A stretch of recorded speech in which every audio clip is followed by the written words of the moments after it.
అందరికీ నమస్కారం. ఈరోజు కథ. కానివ్వండి, ఫైల్స్ అన్నీ చెక్ చేయండి, సార్ వస్తానన్నారు ఈరోజు. ఏంటి ఈరోజు మన స్టేషన్ మీద దాడి? అమ్మ, మన స్టేషన్ మీద ఏమీ కాదు, సిటీలో ఉన్న అన్ని స్టేషన్స్ సార్ కింద ఉన్నాయన్నీ కూడా సార్ వచ్చి పర్సనల్గా చెక్ చేసి వెళుతూ ఉంటారంట. ఇంతవరకు మన స్టేషన్ మీద ఉన్న గుడ్ నేమ్తో రాలేదని మన సార్ అంటూ ఉంటారు. కానీ ఈసారి మన స్టేషన్ మీద కూడా ఏవో కంప్లైంట్స్ వెళ్ళాయంట. సార్ దాంతో సడన్గా వస్తానని గంట క్రితమే కాల్ చేశారంట. ముందు ఆ ఫైల్స్ చూడండి అయ్యా, ముందు సెల్లో క్లియర్ చేయండి అయ్యా, ముందు ఇది చూడండి అది చూడండి అని ఒక పోలీస్ స్టేషన్లో సిఐ, ఎస్ఐ, కింద ఉన్న కానిస్టేబుల్స్ వాళ్ళ పై అధికారి రాబోతున్నాడు అనే దాంతో చాలా హడావిడిగా ఉన్నారు వాళ్ళు. అంతా వీళ్ళ హడావిడి ఒక గంట సేపట్లో అమ్మయ్య అని వీళ్ళు ఊపిరి తీసుకున్నారో లేదో రానే వచ్చాడు అక్కడికి వీళ్ళ పై ఆఫీసరు. దాంతో వీళ్ళు వెళ్ళి శాల్యూట్ చేయగానే చాలా గాంభీర్యంగా అతను అలా లోపలికి నడిచొస్తూ ఉండగా, సార్ రండి సార్ అని ఆయన్ని వెల్కమ్ చేసి కూర్చోమని చెప్పాడు అక్కడున్న ఒక పోలీస్ అతను. లోపలికి వస్తున్న అతను సడన్గా అతని తల అనుకోకుండా స్టేషన్ అంతా తిప్పి చూస్తున్న అతని కళ్ళు ఒక బెంచ్ మీద ఉన్న ఒక అమ్మాయి దగ్గర ఆగిపోయిన అతను అలా నిలబడిపోయి, తనేంటిక్కడ అని అడిగితే, సార్ అది అంటే ఏ కేసులో అని అడిగేసరికి, సార్ అది ప్రాస్టిట్యూషన్. వాట్ అనేసరికి, అవును సార్ ప్రాస్టిట్యూషన్లోనే అరెస్ట్ చేశాం అనేపాటికి అతను ఆ చుట్టూ పోలీసులు ఉన్నారన్న విషయం కూడా మర్చిపోయి తల మీద ఉన్నటువంటి తన టోపీని తీసి అలా పట్టుకుని వెళ్ళి మోకాళ్ళ మీద కూర్చుని ఒక జుట్టు రేగిపోయి అలా రెండు కాళ్ళ మధ్యలో తల పెట్టుకొని కూర్చున్న ఒక అమ్మాయిని దగ్గరికి వెళ్ళి మహా అనేసరికి తలెత్తి చూసింది ఆ అమ్మాయి. చూసి అతని వైపు ఎప్పుడో ఎక్కడో చూసిన ఎవరో జ్ఞాపకం రావట్లేదే అన్నట్టు అతని వైపు చూస్తూ పెట్టింది ముఖం. చూస్తే చెంపల మీద వాతలు తేలిపోయి ఉన్నాయి. అక్కడే ఉన్న కానిస్టేబుళ్ళని కొట్టారా అని అడిగితే, అంటే సార్ అది అడిగితే ఒప్పుకోలేదని అనేసరికి 2 దెబ్బలే సార్, కానీ మేము కొట్టకముందే తన ఒళ్ళంతా గాయాలున్నాయండి, మేము 2 దెబ్బలే వేశాం సార్ అనేసరికి అతను ఆ చుట్టూ ఎవరున్నారు ఏంటి అనేది కూడా చూసుకోకుండా అక్కడ ఉన్న ఆ అమ్మాయి చేతులు తన చేతుల్లోకి తీసుకుని మహా అంటే ఆ అమ్మాయి మాట పలుకు లేదు, కళ్ళల్లో నుంచి నీళ్లు కారిపోతున్నాయి. వెంటనే అతను అక్కడ ఉన్న పోలీస్ అధికారితో, నేను మళ్ళీ వస్తాను స్టేషన్కి, తనని మీరు తీసుకొచ్చిన విషయం, తను ఇక్కడ ఉన్న విషయం మర్చిపోండి, తన మీద ఏ కేసు ఫైల్ చేయడానికి వీల్లేదు అన్న తర్వాత, అలాగే సార్ అని వాళ్ళు అక్కడ ఉన్నాయి క్లియర్ చేసుకున్న తర్వాత ఆమెను తీసుకొచ్చి నా కారు ఎక్కించండి అన్న తర్వాత, అలాగే సార్, సార్ మేడం మీకు తెలుసా అంటే వాళ్ళ వైపు కళ్ళెత్తి చూసేసరికి వాళ్ళు అలా నిలబడిపోయారు. ఆ తర్వాత రండమ్మ అనే లేడీ కానిస్టేబుల్స్ తీసుకొచ్చి తన కారులో కూర్చోబెట్టారు ఆ అమ్మాయిని. ఆ తర్వాత అతను కారెక్కేసి కారు డ్రైవ్ చేసుకుంటూ అక్కడి నుంచి ముందుకు కదిలిపోయిన అతను ఒక్కసారిగా ఆ అమ్మాయి వైపు అలా చూస్తుంటే కారు సీట్కి అలా వెనక్కి ఆనుకుంది, కళ్ళు మూసేసుకుంది, కళ్ళల్లో నుంచి నీళ్ళు అలా కారిపోతున్నాయి. చెదిరిపోయిన జుట్టు, సన్నగా ఎముకల గుళ్ళ తయారైపోయిన శరీరం, ఇక మనిషి అందవిహీనంగా తయారైపోయి పిచ్చిదానిలాగా ఉంది. ఏంటో మనిషి ఆకారం, మనిషి తనేనా అసలు, మహాలక్ష్మీనా తను అనే కారు స్లో చేస్తూ ఆమె కళ్ళల్లోంచి కారుతున్న నీళ్ళని తన కర్చీఫ్తో తుడుస్తున్న మనిషి మాట పలుకు, ఉలుకు పలుకు లేదు, మూసిన కళ్ళు మూసినట్టే ఉన్నాయి. స్టేషన్లో వాళ్ళు సార్ అంత పర్సనల్ ఇంట్రెస్ట్గా తీసుకెళ్లారంటే సార్కి తెలిసిన ఆవిడేమో, సార్తో కలిసి చదువుకున్న ఆవిడ, సార్ క్లాస్మేటా, లేకపోతే సార్ ఓల్డ్ గర్ల్ ఫ్రెండా, సార్కి పెళ్ళవలేదు కదా, ఎవరావిడ, ఏంటావిడ, ఆవిడకి సార్కి ఉన్న సంబంధం ఏంటని ఎన్నో గాసిప్స్ ఆ స్టేషన్లో. ఇదంతా ఎవరూ పట్టించుకునే దానిలో లేరక్కడ.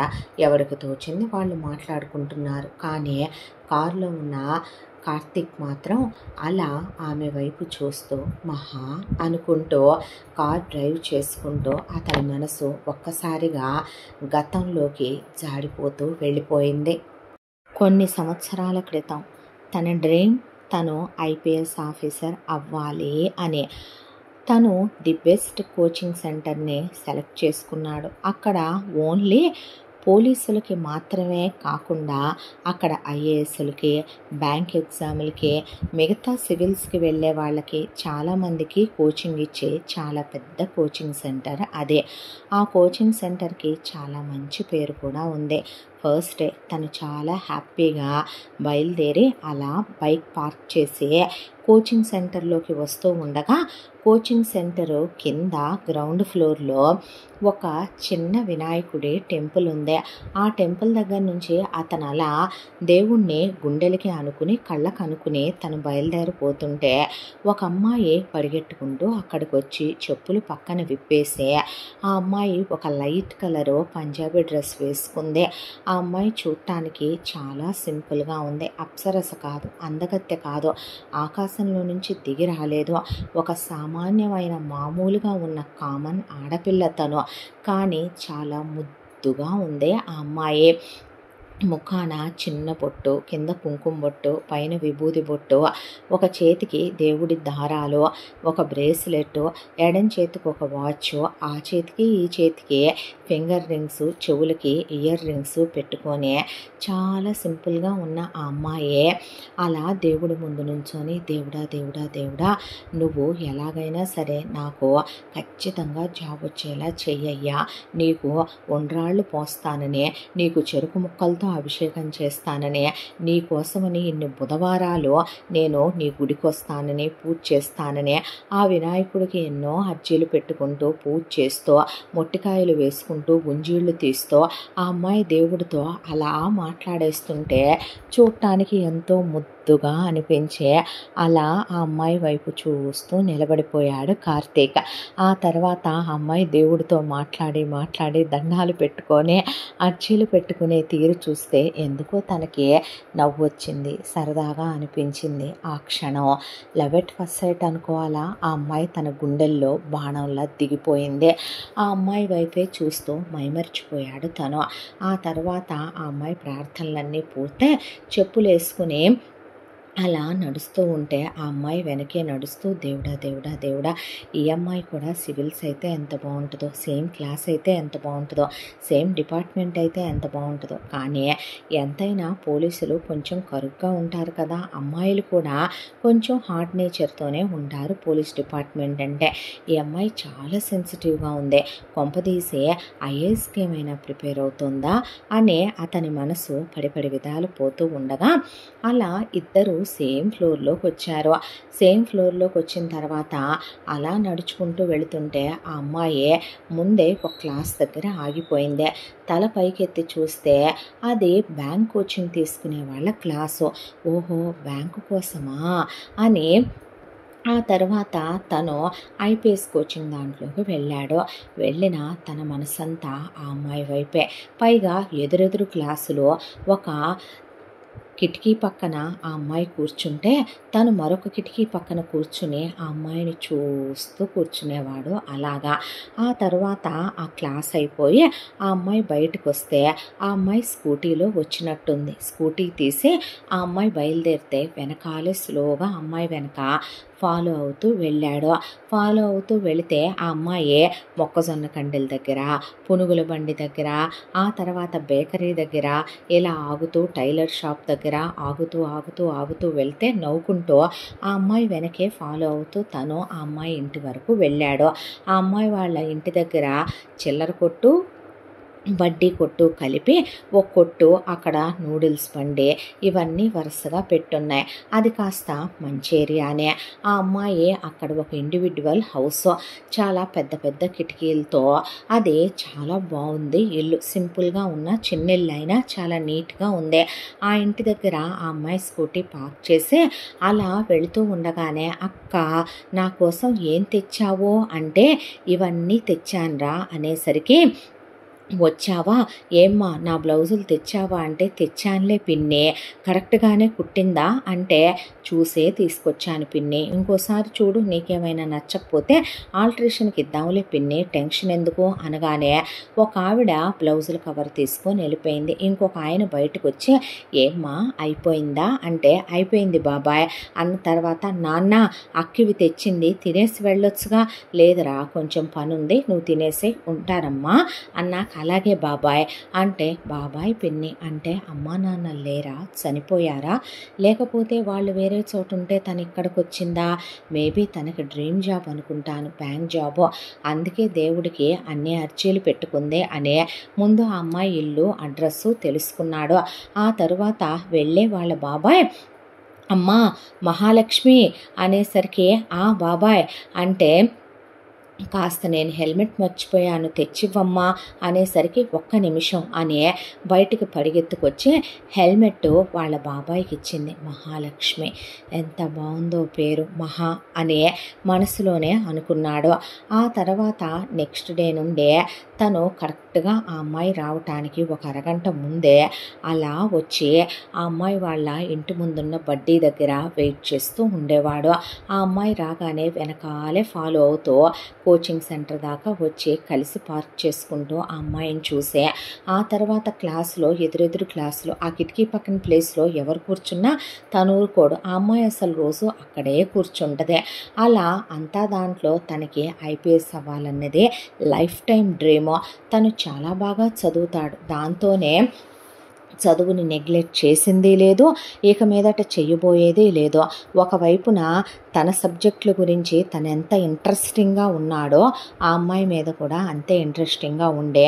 సోమవారం శివాలయానికి, మంగళవారం ఆంజనేయ స్వామి గుడికి, బుధవారం ఆ అమ్మాయి విఘ్నేశ్వరుడి గుడికి, గురువారం సాయిబాబా గుడికి, శుక్రవారం అమ్మవారి గుడికి, శనివారం వెంకటేశ్వర స్వామి గుడికి, ఆదివారం ఆ అమ్మాయి మళ్ళీ తిరిగి ఏ కుమారస్వామి గుడికో, లేదంటే గనక అయ్యప్ప గుడికో, రాఘవేంద్ర స్వామి గుడికో, దేనికో దానికి వెళుతూనే ఉంటుంది. ఆ అమ్మాయి వెనకాలే తను వెళతాడు. ఆ అమ్మాయి తమ్ముడిని తీసుకొని ఏ ఎగ్జిబిషన్కో, లేకపోతే వాళ్ళ పిన్నిని తీసుకొని ఏ హ్యాండీక్రాఫ్ట్ ఎగ్జిబిషన్లకో, వాళ్ళ బాబాయ్తో కలిసి ఏ కూరగాయల మార్కెట్కో ఆ అమ్మాయి ఎక్కడికి వెళ్ళినా ఆ అమ్మాయికి ఒక 10-15 అడుగుల దూరంలో తను ఫాలో అవుతూనే ఉంటాడు కార్తీక్. ఆ అమ్మాయికి కనపడని నీడలా ఆ అమ్మాయి వెన్నంటే ఉంటాడు. ఆ అమ్మాయి వాళ్ళ ఇంటి ముందే తను ఆ బడ్డీ కొట్టు దగ్గర అలా బండి మీద కూర్చొని గంటలు గంటలు అక్కడ టీ తాగుతూ స్నాక్స్ తింటూ ఆ అమ్మాయి వైపు అలా చూస్తే, ఆ అమ్మాయి వాళ్ళ బాల్కనీలోకి వచ్చి అలా తిరగటం, టెర్రస్ మీదకి వెళ్ళి బట్టలు ఆరేయటం, ఆ అమ్మాయి వాళ్ళ పిన్నితో కబుర్లు చెప్పటం, వాళ్ళ తమ్ముడితో ఆడుకోవటం, వాళ్ళ బాబాయితో నవ్వుతూ మాట్లాడటం అన్నీ గమనిస్తూ మధ్య మధ్యలో మహాలక్ష్మి ఇక్కడ కొట్టుకొని వచ్చి మైదా పిండినో, కోడిగుడ్లను, బంగాళదుంపలను తీసుకెళ్తూ వాళ్ళ తమ్ముడిని తీసుకొచ్చి నూడిల్స్ బండి దగ్గర ఆగి అవి ఇవి అని కొనిపెట్టి తీసుకెళ్తూ పేపర్ అడ్డు పెట్టుకుని అమ్మాయి వైపు అలా చూస్తూ ఉండేవాడు ఆరాధనగా. ఆ తర్వాత కొన్ని రోజులు ఇలా గడిచాక, చెప్పేద్దామా, చెప్పేస్తే ఐ లవ్ యూ అని ఏమంటదో, కానీ తను ఇప్పుడు చెప్తే తన గురించి మిగతా విషయాల గురించి అడిగితే తన దగ్గర సమాధానం ఉందా, అదేదో తనకి పోస్టింగ్ వచ్చిన తర్వాత చెప్దామా, పోనీ తను సెలెక్ట్ అయ్యాక ఇంటర్వ్యూలో చెప్దామా, కానీ ఈలోపు తనని తను మిస్ అవుతుందేమో, అలా కాకుండా తన జ్ఞాపకాలతో తనని ఎప్పుడూ దగ్గరగా ఉండేలా చూసుకుంటే అనిపించే. ఒకరోజు ఆ అమ్మాయి అలా కోచింగ్ క్లాస్కి వచ్చేసరికి ఫస్ట్ మహాలక్ష్మి వస్తుంది కాబట్టి ఒక గిఫ్ట్ తీసుకొని ఆ అమ్మాయి బెంచ్లో పెట్టాడు. పెట్టేసరికి ఆ అమ్మాయి ఆ గిఫ్ట్ వైపు అలా చూసి ఎవరికి ఇచ్చుకున్నారు అనే దాంతో ముట్టుకోకుండా దాన్ని అక్కడే వదిలేసి వెళ్ళిపోయింది. నవ్వుకున్నాడు కార్తీక్. నీది కాని వాటిని నువ్వు ముట్టుకోకూడదనే నీ సింప్లిసిటీ నాకు ఇంకా నచ్చింది, నీ సెల్ఫ్ రెస్పెక్ట్కి హ్యాట్స్ ఆఫ్ చెప్పాలనిపించింది అని. ఆ తర్వాత ఇలా కాదలే మనం అని చెప్పి ఆ అమ్మాయి వాళ్ళ ఇంటి అడ్రస్కి కొరియర్ చేశాడు ఒక గిఫ్ట్ తీసుకుని. అందులో తనకి నచ్చిన ఒక పిచ్చిదే బంగారపది కాదు కానీ తనకు నచ్చిన మంచి మోడల్లో ఉన్న ఒక నెక్లెస్ విత్ ఇయర్ రింగ్స్, ఆ అమ్మాయి చెప్పుల సైజు తెలుసు, చెప్పులు, తనకు నచ్చిన డ్రెస్సు, ఆ అమ్మాయి కోసమని తను తీసుకున్న హ్యాండ్ బ్యాగు, అవన్నీ కలిపి ఆ అమ్మాయికి ఒకటే పెద్ద పార్సిల్లో పెట్టి పంపించి ఆ అమ్మాయికి ఏమీ చెప్పకుండా జస్ట్ ఒక సంతకం పెడదామా అని కూడా ఆలోచించి పోలీస్ హ్యాట్ వేసి దాని కింద యువర్ ఫ్యూచర్ హెచ్ అని పెట్టాడు, హస్బెండ్ అని తెలిసేలాగా.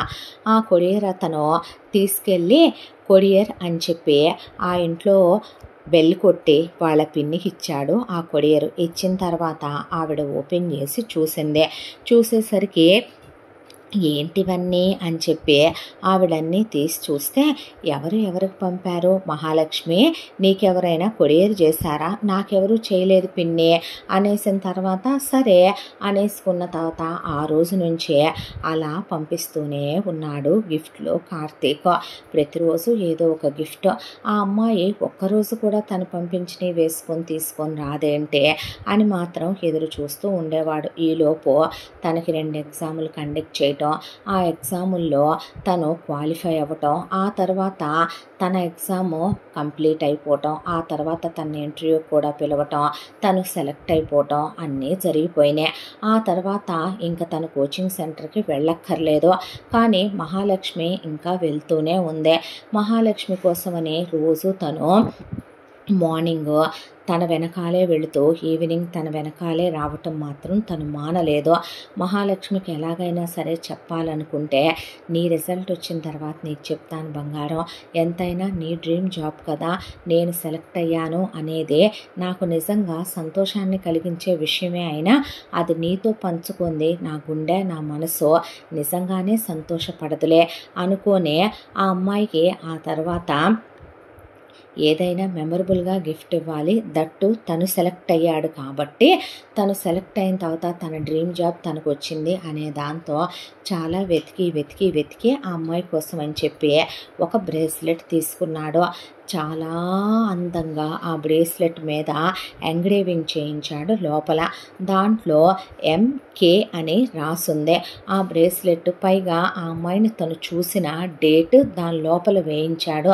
వేయించి చాలా స్పెషల్గా ఆ బ్రేస్లెట్ని వాళ్ళ ఇంటికి పార్సిల్ చేశాడు. ఆ బ్రేస్లెట్ చేరుకుంది.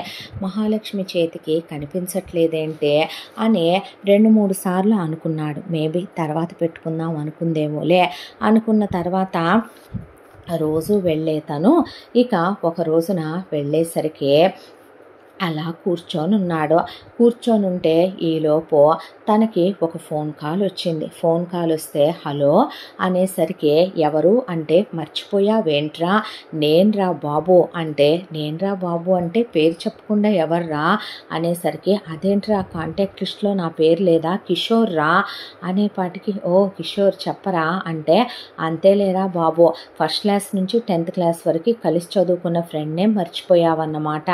చచ్చా అదేం కాదులే, నేనేదో హడావిడిలో కాంటాక్ట్ చూసుకోలేదు, చెప్పు అన్నాడు కార్తీక్. అంటే నాకు పెళ్లి కుదిరింది బే అంటే అవునా అంటే అవునరా, ఇంకొక 4 రోజుల్లో నా పెళ్ళే, నువ్వు తప్పకుండా రావాలి, మనం 6 బ్యాచ్ కదరా, మన ఫ్రెండ్స్ అందరినీ పిలిచాను, నువ్వు తప్పకుండా రావాలిరా అని చెప్పిన తర్వాత పెళ్ళి కార్డు కూడా పెట్టకుండా పెళ్ళికి రమ్మనమంటాం ఘోరం కదూ అనేసరికి ఓరే బాబోయ్! నీకు కూడా కార్డ్ ఇచ్చి పిలవాలా ఏంటి? లొకేషను, అడ్రస్ పెడతాను వచ్చేరా మామ అన్న తర్వాత చూస్తానులే కుదిరితే వస్తాను లేకపోతే లేదో. ఏంట్రా ఫ్రెండ్ పెళ్ళి కన్నా ఏమెక్కువ నీకు అనేసరికి ఎక్కువ అంటే నీకు పోలీస్ జాబే కదరా ఇష్టం. పోలీస్ జాబ్ కన్నా ఇష్టమైన వాళ్ళు ఇంకొకళ్ళు ఉన్నారులే అనేపాటికి అయ్ బాబోయ్ ఏంటి నువ్వే ఐపీఎస్ని కాకుండా ఇంకా వేరే వాళ్ళని కూడా ప్రేమిస్తావా? అమ్మాయిలు నిన్ను ప్రేమిస్తారా? ఏరా నేను మనిషిని కాదా? నువ్వు అంత సీరియస్గా ఉంటావు కదరా బాబు. ఏ అమ్మాయికి ప్లేస్ ఇచ్చావురా అసలు? ఎంతమంది చెప్పినా సరే ప్రతి ఒక్కళ్ళని రిజెక్ట్ చేసుకుంటూ వెళ్ళావని నేను వింటూనే ఉన్నానులే మన ఫ్రెండ్స్ చెప్తే నీ గురించి.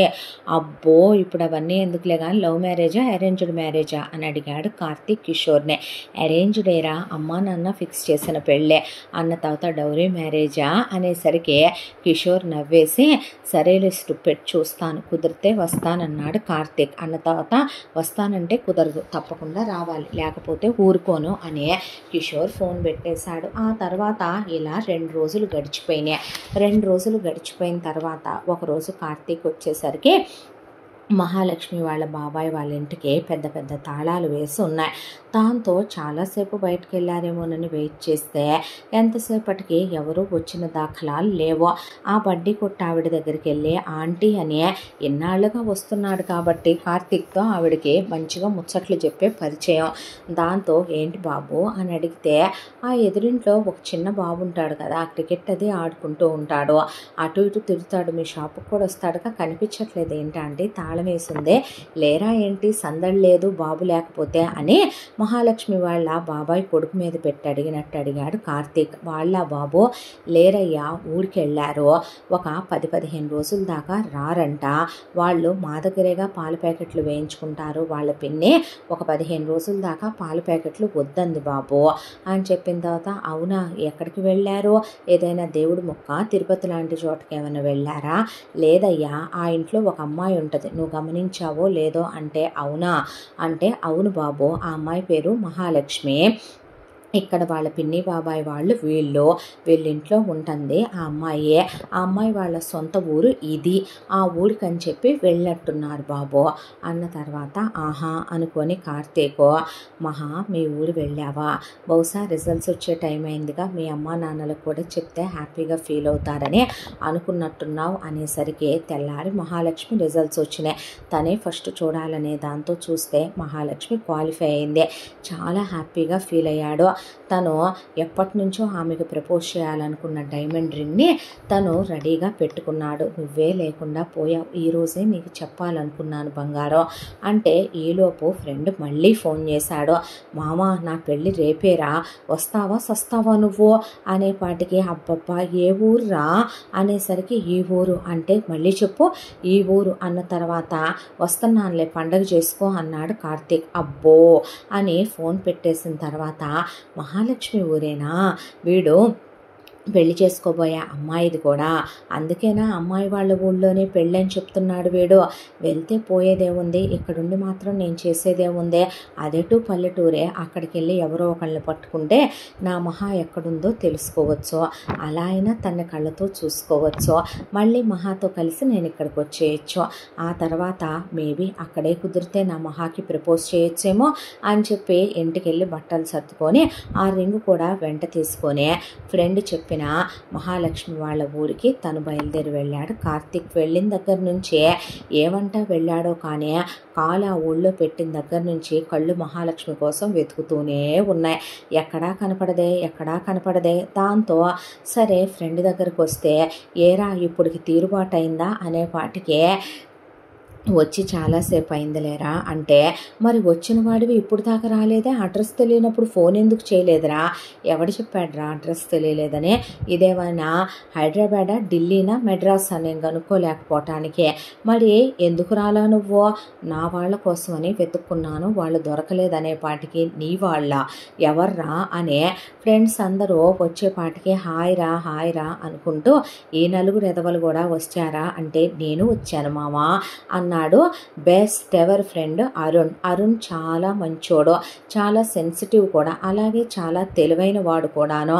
నేను వచ్చాను అనేసరికి అరుణ్ అని కౌగులించుకున్నాడు కార్తీక్. ఏరా మామ, మంచి బాడీ పెంచావు, ఎంతైనా నువ్వు పోలీస్ అవుతావనే నమ్మకం నీ మీద నీకు ఉందిలేరా, ఆ కాన్ఫిడెన్స్తోనే ఎంతైనా ఫిజిక్ కూడా ఏమని మెయింటైన్ చేస్తున్నావులే, నేనే అమ్మాయినైతేనా నిన్ను కొరికేసేవాడిని అనేపాటికి చీ ఎదవా నోరుమోయ్ అన్న తర్వాత ఏం అందగాడివిరా, ఏం చక్కదనవురా, అబ్బబ్బబ్బబ్బబ్బో అన్న తర్వాత నువ్వేంట్రా ఇలా తయారయ్యావో, వాళ్ళు లవ్ చేసిన దగ్గర తన్ని వాడికి బ్రేకప్ చెప్పిందిలేరా, అప్పటి నుంచి ఆడమగ తేడా లేకుండా తయారయ్యాడు ఎదవా అన్న తర్వాత తప్పురా అరుణ్ అనేసరికి పళ్ళు రాలుతాయి. నేను గేనేంట్రా, వాడంటే నాకు ఇష్టం, ముద్దొచ్చాడని అనుకున్నా, నా కార్తీక్ గాడు నా ఇష్టం అన్నాక కార్తీక్ దగ్గరికి తీసుకుని ఆ తర్వాత ఫ్రెష్ అయ్యారు.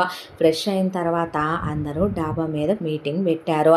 చూస్తే కిషోర్ని పెళ్లి కొడుకుని చేసి బుగ్గ చుక్క పెడితే ఏంట్రా మామ భలే ఉన్నావురా పెళ్లి బట్టల్లో అనకూడదులే కానీ అనేసరికి ఏంట్రా అంత అర్జెంటుగా పెళ్ళి అంటే అర్జెంటా, మా ఇంట్లో వాళ్ళు ఇప్పటికే లేట్ అయిందని గొడవ పెడితేను వీడికి అన్నిటికీ తొందరపాటు ఎక్కువేరా, వాళ్ళ అమ్మా నాన్న చెప్పారంటాడు, వీడి గోలు వీడి యాంబిషను కాసేపు డాక్టరు, కాసేపు పోలీసు, కాసేపు ఇంజనీరు, అది ఇది అనే 100 చెప్పాడా మనకి.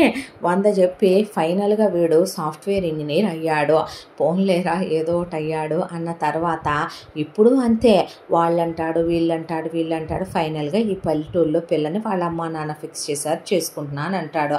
వీడిదంతా ఈ చిత్రమే ఫస్ట్ నుంచి అన్నాడు అరుణ్. అన్న తర్వాత ఇంతకీ నువ్వు ఊళ్ళోకి వచ్చి ఎవరిని వెతికావురా, ఈ ఊళ్ళో నీకెవరు తెలుసు అని అడిగాడు కిషోర్. నేను ప్రేమించిన అమ్మాయి కూడా ఈ ఊర్లోనే ఉంది అనే పాటికే ఫ్రెండ్స్ ఓహో సారు ప్రేమలో పడ్డారా అనేసరికి అరుణ్ ఇనుములో హృదయం మొలిచెనే, ఎవర్రా సనా అనేపాటికి సనా కాదు అనేసరికి మరెవరు అంటే మహా, అంటే మహానా అన్న తర్వాత అవును నా గర్ల్ ఫ్రెండ్ పేరు మహా అన్న తర్వాత ఇంతకీ ఏంటమ్మా లవ్ స్టోరీ అని అడిగేసరికి ఆ అమ్మాయి ఇలా తనకి కోచింగ్ సెంటర్ దగ్గర కనిపించిందని, తను వెనకాలే ఫాలో అయ్యానని, గిఫ్ట్లు పంపించానని, ఆ అమ్మాయిని తను చాలా డీప్గా లవ్ చేస్తున్నానని, ఆ అమ్మాయి క్వాలిఫై అయిందని, రిజల్ట్స్ వచ్చినాయని, ఆ అమ్మాయికి ప్రపోజ్ చేద్దామని రింగ్ తీసుకున్నానని వాళ్ళకి రింగ్ చూపించి ఆ అమ్మాయి ఏదో పని ఉందని వాళ్ళ ఊరు వచ్చిందని, ఇక ఎటు ఏదో పెళ్ళి అంటున్నాడు కదా అని చెప్పి ఇక్కడికి వచ్చాను, తను వెతుక్కోవచ్చు చూడొచ్చు, మిస్ అవుతున్నానని అనేసరికి అంటే నా పెళ్ళికి రాలేదేంట్రా, నీ గర్ల్ ఫ్రెండ్ని ఎత్తుక్కోవటానికి వచ్చావు అన్నాడు కిషోర్. అన్న తర్వాత ఇంతకీ సిస్టర్ని మాకు చూపించవచ్చు కదరా అన్నాడు అరుణ్. అనేసరికి ఫోన్లో ఉన్న మహాలక్ష్మి ఫోటోని ఆన్ చేసి కార్తీక్ అలా చూపించేపాటికి ఏది చూపించో అని చూసిన కిషోర్ మొహం ఒక్కసారిగా మాడిపోయి కిషోర్ మూలకు వెళ్ళి నుంచున్నాడు. ఈలోపు ఫ్రెండ్స్ అంతా ఆ ఫోటో వైపు అలా చూసి ఈ అమ్మాయినైనా నువ్వు ఇష్టపడింది, ఈ అమ్మాయినైనా నువ్వు ప్రేమించింది అంటే అవునరా, అదేంటి నేను లవ్ చేస్తున్నానంటే వాడు అలా షాక్ అయి వెళ్ళాడు అనేసరికి ఫ్రెండ్స్ కాసేపు ఏం మాట్లాడకపోయేసరికి ఒక ఫ్రెండ్ అంతలోకి నువ్వు ప్రేమించే ఆ పూర్తి పేరు మహాలక్ష్మేనా అంటే అవును మీకెలా తెలుసో, ఆ మహాలక్ష్మితోనే కిషోర్ పెళ్లి ఫిక్స్ అయిందిరా, ఇప్పుడు వీడు పెళ్లి చేసుకోబోయే పెళ్లి కూతురు ఆ మహాలక్ష్మి అనేపాటికి ఒక 10 నిమిషాల పాటు బీభత్సమైన మౌనం అక్కడ శ్మశాన నిశ్శబ్దంలా నెలకొంది. కార్తీక్ గుండె ఒక్కసారిగా 1000 ముక్కలుగా పగిలిపోయింది. ఆ తర్వాత వెంటనే తనే తేరుకుని కార్తీక్ కిషోర్ దగ్గరికి వెళ్ళి రే నీది అరేంజ్డ్ మ్యారేజ్ అన్నావు కదూ అన్న తర్వాత అవును అంటే నువ్వు తననేమీ లవ్ చేయలేదు కదరా, తను నిన్ను ఏమీ లవ్ చేసి ఉండదు కదా, కానీ మా పెళ్ళి ఫిక్స్ అయిన తర్వాత తను నేను చాలా డీప్గా ప్రేమించుకుంటున్నావురా, ఇష్టపడుతున్నాం ఒకళ్ళనొకళ్ళను, తను కూడా నన్ను ఇష్టపడుతోంది, మేము పెద్దవాళ్ళు ఎంగేజ్మెంట్ చేసుకున్న దగ్గర నుంచి ఫోన్లో వీడియో కాల్స్లో మాట్లాడుకుంటూ ఒకళ్ళనొకళ్ళను చాలా డీప్గా లవ్ చేసుకుంటూ ఎన్నో ప్రామిసులు కూడా చేసుకున్నాం, నేను చాలా గిఫ్ట్లు కూడా పంపించాను తనకే, మేమిద్దరం లవ్లో ఉన్నాం మామ, నువ్వు ఒక్కడివి వన్ సైడ్ లవ్వే కదరా, తను కూడా నిన్ను లవ్ చేసుంటే అప్పుడు నేనే తన్ని నీకు వదిలేసి ఉండేవాడినేమో అనేసరికి అలా నిలబడిపోయాడు కార్తీక్. నిలబడిపోయేపాటికే ఫ్రెండ్స్ అంతా వదిలేయరా మామ అయిపోయింది అనేసరికి అరుణ్ మాత్రం వాడే ఎందుకు వదిలేయాలిరా కిషోర్, నువ్వేమీ ప్రేమించలేదుగా, వాడు డీప్గా లవ్ చేశానని చెప్తున్నాడు కదరా 1 ఇయర్గా. మహా అయితే నీకు ఆ అమ్మాయికి ఒక 2-3 నెలల పరిచయం ఉందా, ఆ అమ్మాయికి వేడిలా వెనకాల వస్తున్నాడని తెలియదు కదా. పర్లేదురా కార్తీక్, చెప్పేసే నువ్వు, ఏదైతే అది అవుద్దే, ఎవరిని చూస్ చేసుకోవాలన్నది తనిష్టం కదరా, తాళి కట్టడానికి ఇంకా టైం ఉంది కదా, ఒకవేళ తను కిషోర్ని చూస్ చేసుకుంటే అప్పుడు నువ్వు వదిలేద్దు కానీ అన్నాక ఏం వాగుతున్నావురా నువ్వు అని కిషోర్ అంటే, అవునరా తప్పేముంది, ప్రేమించిన ఆడపిల్లకి తన ప్రేమని చెప్పకపోవటమే తప్పు కదా. ఎవరు కరెక్ట్ అనేది లైఫ్లో ఒకప్పుడు స్వయంవరాల్లోనే ఆడపిల్లలు సెలెక్ట్ చేసుకునే వాళ్ళంట, ఇప్పుడు మాత్రం ఏం కొంపలు మునిగిపోయినాయి అని అనేపాటికి తప్పు చేస్తున్నావురా నువ్వు. 10 మందిలో మాకు పరువు పోవాలనుకుంటున్నావా ఏంటి నువ్వు అనేపాటికి, కార్తీక్ నీకు నేను ఒక్కటే చెప్తున్నాను, కాలేజ్లో ఉన్నప్పుడు ఒక అమ్మాయిని చాలామంది అబ్బాయిలు ఇష్టపడతారు, ఆ అమ్మాయి ఏ అబ్బాయిని ఇష్టపడింది అన్నదే ఏ అబ్బాయికి భార్య అయ్యింది అన్నదే కదరా ముఖ్యం. అలా అనుకుంటే మా పెళ్ళిని పెద్దలు అంగీకరించారు, మా కులాలు కలిసినే, దానికి తోడు వాళ్ళ అమ్మా నాన్నలకి నేనెంతో నచ్చాను, తనని నాకు ఇచ్చి పెళ్లి చేయాలని వాళ్ళందరూ ఇష్టపూర్వకంగా ఒప్పుకొని నిశ్చితాంబులాలు మార్చుకొని పెళ్లి ముహూర్తాలు పెట్టుకున్నాక మేమిద్దరం 3 నెలలుగా ఒకళ్ళతో ఒకళ్ళం మాట్లాడుకుంటున్నాం. తను నాతో చాలా డీప్ లవ్లో ఉంది, అలాంటిది ఇప్పుడు నువ్వు వచ్చి తన వెనకాలే పడ్డానని చెప్తే, నా ఫ్రెండ్ అయ్యుండి నువ్వు ఇంత చీప్గా బిహేవ్ చేసావంటే తను నీ గురించి ఏమనుకుంటుందో ఆలోచిస్తున్నావంటరా నువ్వు అనేపాటి కార్తీక్ బిక్క చచ్చిపోయాడు. ఇంకో విషయం కార్తీక్, నీది 1 సైడ్ లవ్, నువ్వు నీ మనసులోనే అన్నీ పెట్టుకున్నావు కానీ తనకి నువ్వు అనేవాడి ఉన్నావని కూడా తెలియదు కదరా. అలాంటిది ఇప్పుడు నువ్వు వచ్చి ఇంతమందిలో చెప్తే వాళ్ళ పేరెంట్స్ పరివేమవుతే తను అసలు ఒప్పుకుంటుందా? పైగా వాళ్ళు ఇప్పటికిప్పుడు తన నీకిచ్చి పెళ్లి చేస్తారా?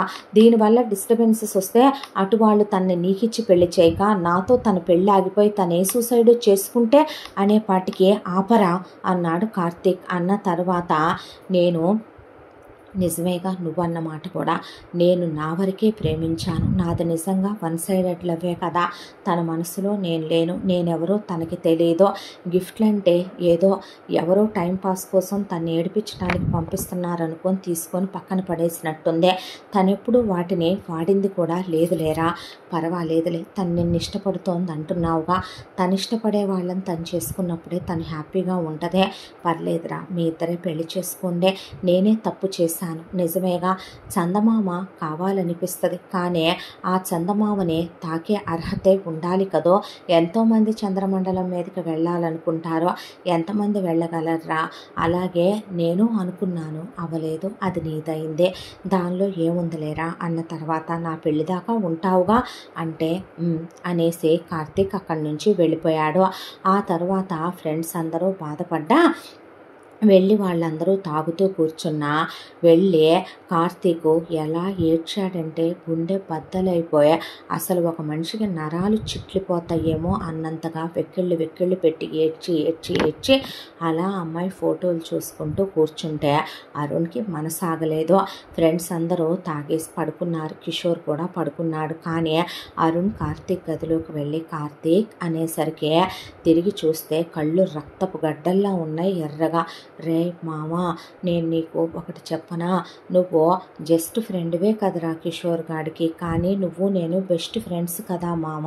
కాలేజ్లో ఎంతోమంది అమ్మాయిలు నీకు ప్రపోజ్ చేసినా నువ్వు కాదన్నావు కదరా, వాడు మన స్కూల్ మేటే కదరా, వాడు ఆ తర్వాత వాళ్ళ అమ్మా నాన్నలు చెప్పారనే 100 డెసిషన్లో ఒకటి ఫైనల్ చేసుకుని ఇంజనీరింగ్కి వెళ్ళిపోయాడు, మనిద్దరం కలిసే కదరా పీజీ దాకా చదువుకున్నాం మామ. అలా అనుకుంటే ఆ అమ్మాయిని నువ్వు కదరా సంవత్సరం నుంచి ప్రేమిస్తున్నావో, ఆ అమ్మాయి ఒక్కటే ఉందిరా గదిలో, రారా, ఎవరూ లేరురా, నీ మనసులో మాట చెప్తూ గానిరా, ఒకవేళ తనకే నిజంగానే నువ్వు తన్ని ప్రేమిస్తున్నావని తెలిస్తే నిన్ను యాక్సెప్ట్ చేసుద్దేమో కదరా, ఈ పెళ్ళి ఆపేసి నీతో లేచి వచ్చేస్తే నేను పంపించేస్తానురా, వెళ్ళిపోయి పెళ్లి చేసుకోనరా, నువ్వు తను హ్యాపీగా ఉండండిరా, నువ్వు బాధపడకరా, వాడిది జస్ట్ అరేంజ్డ్ మ్యారేజేరా, అమ్మా నాన్నలు ఫిక్స్ చేసిన పెళ్ళేరా, వీడు డౌరీ కూడా తీసుకుంటూనే ఉండుంటాడురా, కిషోర్ గాడి గురించి మనకి తెలుసు కదరా, వాడు అన్న మాటలు నువ్వు పట్టించుకొని సీరియస్గా తీసుకోకురా, దాందేముందే, నువ్వెవరో వెనకమాల పడేది తనకి తెలియదు కదా, వీడు ఫోన్ చేస్తున్నాడంటే అమ్మా నాన్నలు పెళ్లి కుదిర్చారనే దాంతో ఆ అమ్మాయి వీడితో ఫోన్ మాట్లాడిందేమో, కాబోయే హస్బెండ్ అనే దాంతో కొంచెం చనువుగా ఉంటారు అమ్మాయిలో, అలా అని ఆ అమ్మాయి ఏం వాడితో ఫిజికల్ అవ్వలేదు కదరా, తన కల్లో కూడా అలాంటి తప్పులు చేయదు. మరి ఇంకేంటి మామ, నీ మనసులో మాటను ఒక్కసారి చెప్తూ కానిరా, ఆ గిఫ్ట్లన్నీ మరి ఎలా తీసుకున్నావని అడుగుదావురా, ఉంగరం ముందుగా ప్రపోజ్ చేద్దు కానీ రా మామ అంటే వద్దురా. వాడొక మాట అన్నాడు గుర్తుందా, ఒకవేళ నేను చెప్పి తను ఎటనేది తేల్చుకోలేక ఒకవేళ తనేదైనా రాంగ్ స్టెప్ తీసుకునే వాళ్ళు నాకు ఇవ్వను అంటే అసలు నువ్వెందుకు చెప్పలేదు మామ, నీకు కొంతే తెలుసురా నా లైఫ్ గురించి, మొత్తం తెలీదు. వాళ్ళ పేరెంట్స్ కొన్ని క్వశ్చన్స్ అడిగితే సమాధానం చెప్పటానికి నా దగ్గర నా గతంలో కొన్ని విషయాల గురించి నేను చెప్పలేను, కాబట్టే నేను స్టెప్ తీసుకోలేకపోయాను. తన ముందు నేను కూడా ఒక ముద్దాయిగా ఒక దోషిగా నిలబడాల్సి వస్తుందనే నాకు అసలు పోస్టింగ్ వచ్చాక చెప్దామనుకున్నాను, కానీ నేను సెలెక్ట్ అయ్యాకే చెప్పాలనుకునే అప్పుడు చెప్పినా పోయేదేమో నువ్వన్నట్టు, తను కూడా సెలెక్ట్ అయిన తర్వాతే చెప్దాంలే అని నేను ఆగటం వల్లనే వచ్చాయిరా ఈ తిప్పలన్నీ అనేసరికి ఇప్పుడైనా చెప్పండి వద్దు, కొన్ని మనం వెళ్ళాల్సిన రైళ్ళు జీవితకాలం లేట్ అయిపోతావురా మనం అనేసరికి నీ కళ్ళెదురుగా ఉన్న వాటికి కూడా నువ్వు చెప్పకుండా లేట్ చేస్తున్నావు, మరి ఎందుకు రా వాడి పెళ్ళిలో నువ్వు ఉంటావు, వెళ్ళిపో మామ, పద నేను వచ్చేస్తాను వెళ్ళిపోదాం అంటే లేదురా, తనని నా పక్కన పెళ్లి కూతురుగా చూడాలనుకున్నాను, ఆ రాత నాకు ఎలాగో లేదో, ఇప్పుడు వాడి పక్కన పెళ్లి కూతురుగా ఆయన నా మహాలక్ష్మిని కళ్ళ నిండా చూసుకొని వెళ్ళిపోతాను అంటే జీవితాంతం ఇప్పుడు నువ్వు ఇలాగే ఉంటావు కదో, ఇంకొకళ్ళకి నీ లైఫ్లో ప్లేస్ ఇవ్వవు కదో, నువ్వు మహాలక్ష్మిని చేసుకున్న కిషోర్ గాడు ఇంకో సంబంధం చూసి ఇంకొక అమ్మాయిని చేసుకొని మూవ్ ఆన్ అయిపోతాడో, వాడి గురించి మనకి చిన్నప్పటి నుంచి తెలుసు కదరా అంటే లేదు లేరా అనేసి కార్తీక్ అలా ఉన్న తర్వాత నెక్స్ట్ డే కిషోర్కి మహాలక్ష్మికి పెళ్ళి, మహాలక్ష్మిని పెళ్లి కూతుర్ని చేసి తీసుకొచ్చి కూర్చోబెడితే అలా జీలకర్ర బెల్లం పెట్టడం, తలంబ్రాలు తాళి కట్టడం తను చూడలేకపోయినా అలా ఆ తంతు వరకు చూశాడు, కళ్ళ నిండా నీళ్ళు. అరుణ్ ఏమన్నా చేసుకుంటాడేమో కార్తీక్ పక్కనే కూర్చున్నాడు.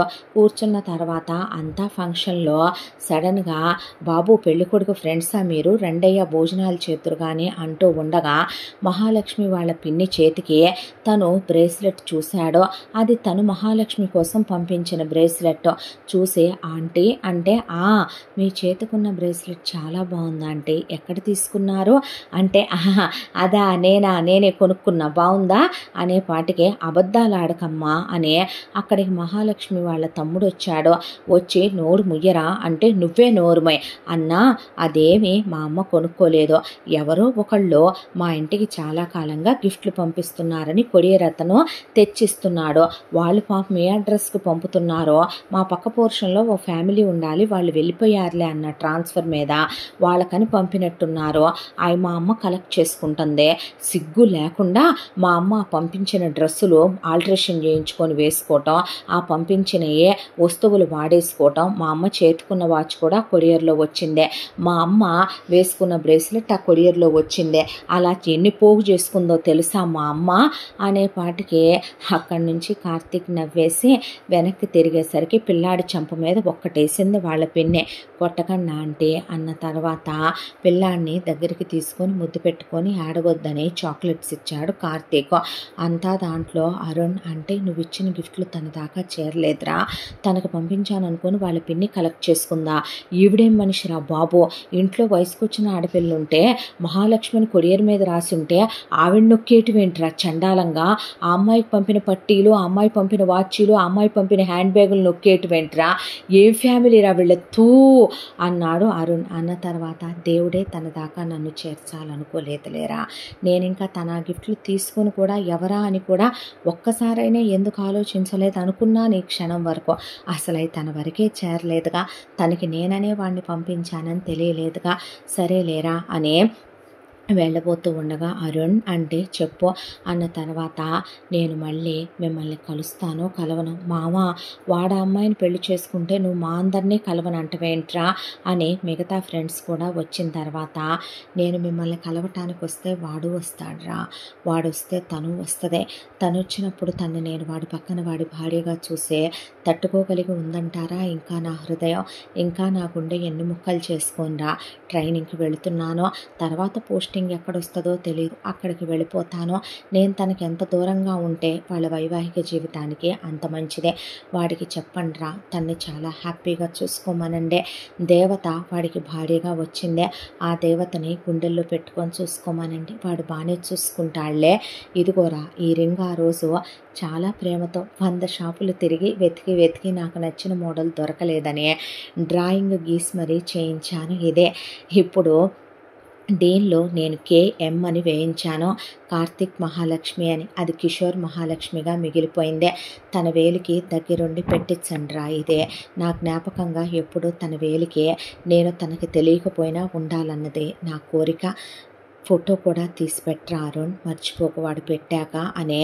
ఉండవారా అంటే లేదు లేరా అనే బయలుదేరిపోయాడు కార్తీక్ అక్కడి నుంచి బ్యాగ్ తీసుకుని అలా బయలుదేరి కార్తీక్ వచ్చిన తర్వాత అరుణ్ వాళ్ళు రింగ్ తీసుకెళ్ళి కిషోర్కి ఇచ్చి రే నువ్వెటు ఆ అమ్మాయిని పెళ్లి చేసేసుకున్నావు కదరా వాడి జ్ఞాపకంగా మీ పెళ్ళికి గిఫ్ట్గా ఇచ్చినట్టుంటుందని ఈ రింగ్ ఇచ్చాడు తనకు బదులుగా నువ్వంట ఈ రింగ్ని మహాలక్ష్మి చేతికి తొడగరా ఎప్పటికీ మహాలక్ష్మిని తీయొద్దని చెప్పు దీని లోపల KM అని ఎంగ్రేవింగ్ చేసింది అది కిషోర్ మహాలక్ష్మిని తనకు నువ్వే గిఫ్ట్గా ఇస్తున్నానని చెప్పి తొడగరా అనే ఫ్రెండ్స్ అందరూ కిషోర్కి చెప్పి తొడిగిచ్చి ఆ ఫోటో తీసి అరుణ్కి పంపించారు మహాలక్ష్మిని చాలా బాగా చూసుకోరా అనే ఆ తర్వాత కూడా కొన్ని రోజులు ఉండి ఫ్రెండ్స్ వెళ్ళిపోయారు ఇక అదే లాస్ట్ ఫోటో తన దగ్గర ఉంది కార్తీక్ దగ్గర ఆ తర్వాత కార్తీక్ ఇంటికి తిరిగి రావటం ఇంటికి తిరిగి వచ్చిన తర్వాత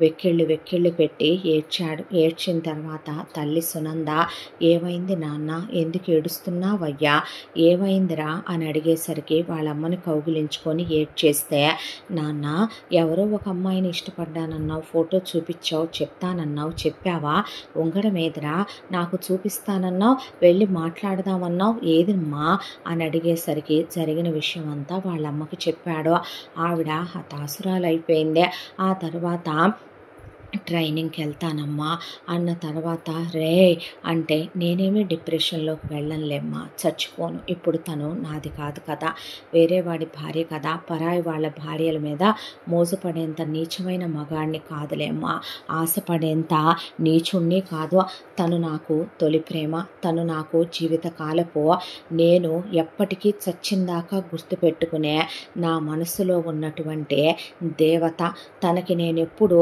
నా గుండెల్లో గుడి కట్టి పూజ చేస్తూనే ఉంటాను ఆరాధిస్తూనే ఉంటాను ఇక ఇలాగే ఉండిపోతావా కార్తీక్ పెళ్లి చేసుకోవా అంటే నీకు దండం పెడతానమ్మా పెళ్ళనే విషయం ఈ జన్మకి మళ్ళీ నా దగ్గర నువ్వు ఎత్తొద్దమ్మా నీకు దండం పెడతాను అని చెప్పి ఆ తర్వాత ట్రైనింగ్కి వెళ్ళిపోవటం ట్రైనింగ్కి వెళ్ళిన తర్వాత ప్రతి క్షణం ప్రతి సెకను తన మనసులో మహాలక్ష్మి ఆలోచనలో తనని ఊపిరాడనివ్వకుండా చేస్తున్న కసిగా అదంతా తను ట్రైనింగ్లో చూపించడం తను చాలా బెస్ట్ పెర్ఫార్మెన్స్తో ఆ తర్వాత పోస్టింగ్ రావటం పోస్టింగ్ వచ్చిన ప్లేస్కి వెళ్ళటం తను ఎస్పీ అయ్యి రావటం ఆ తర్వాత తను చాలా కరెక్ట్గా డ్యూటీలో వర్క్ చేయటం అంతా దాంట్లో కూడా తనకి క్వార్టర్స్ ఇచ్చారు తన రూమ్లో ఉన్న ఫొటోస్ అన్నీ మహాలక్ష్మియే ఉంటాయి మహాలక్ష్మి ఇష్టాలన్నీ తెలుసు తనకే రోజు మహాలక్ష్మికి ఇష్టమైన బట్టలే వేసుకుంటాడు ఇంటికి రాగానే సివిల్ డ్రెస్ వేసుకునేటప్పుడు